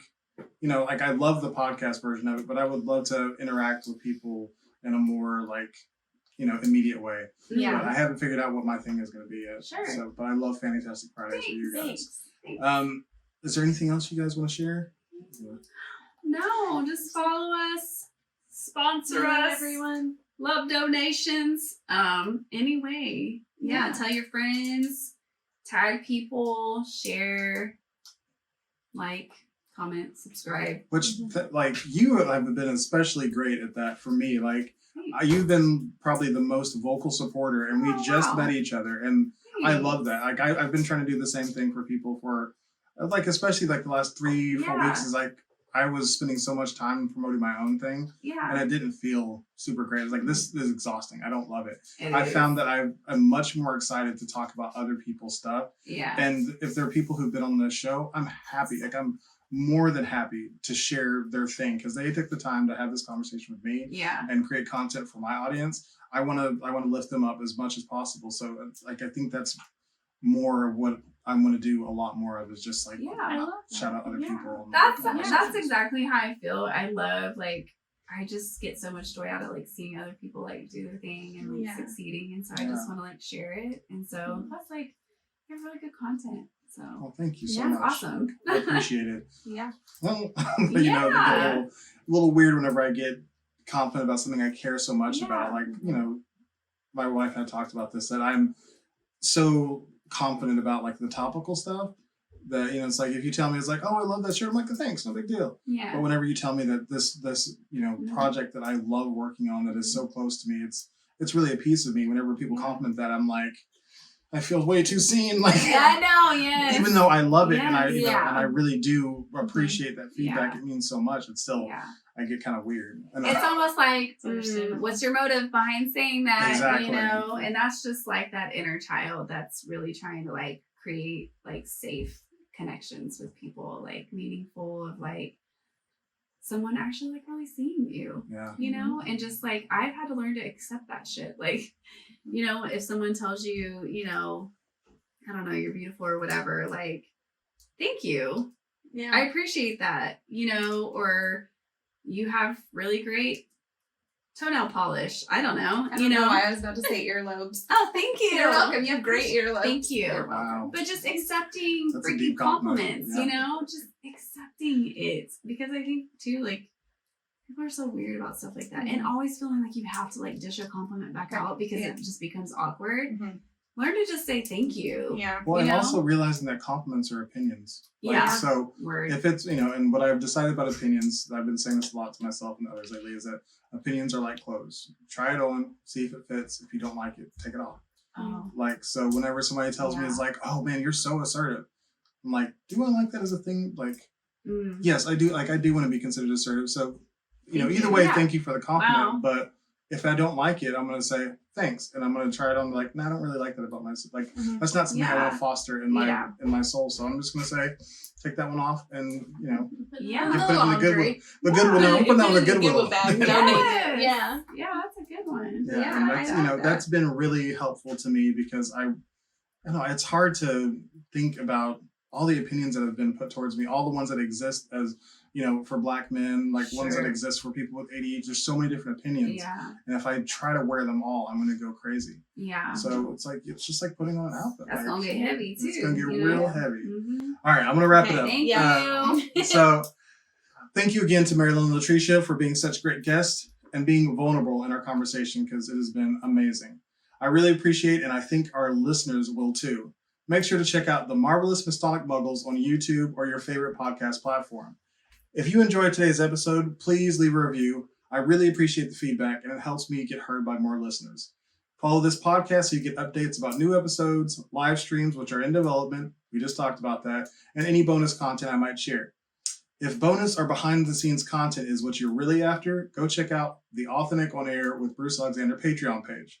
Share this episode with someone you think might enjoy it right now. I want to help so many people, but they have to be able to hear the show to get in on all this healing. Check out earlier episodes to support the future creation of great content. And don't forget to like @Authentic Identity Management on Instagram, Facebook, Threads, and LinkedIn. You can also head over to the Authentic Bruce YouTube channel for podcast video and impactful clips from conversations with these great guests.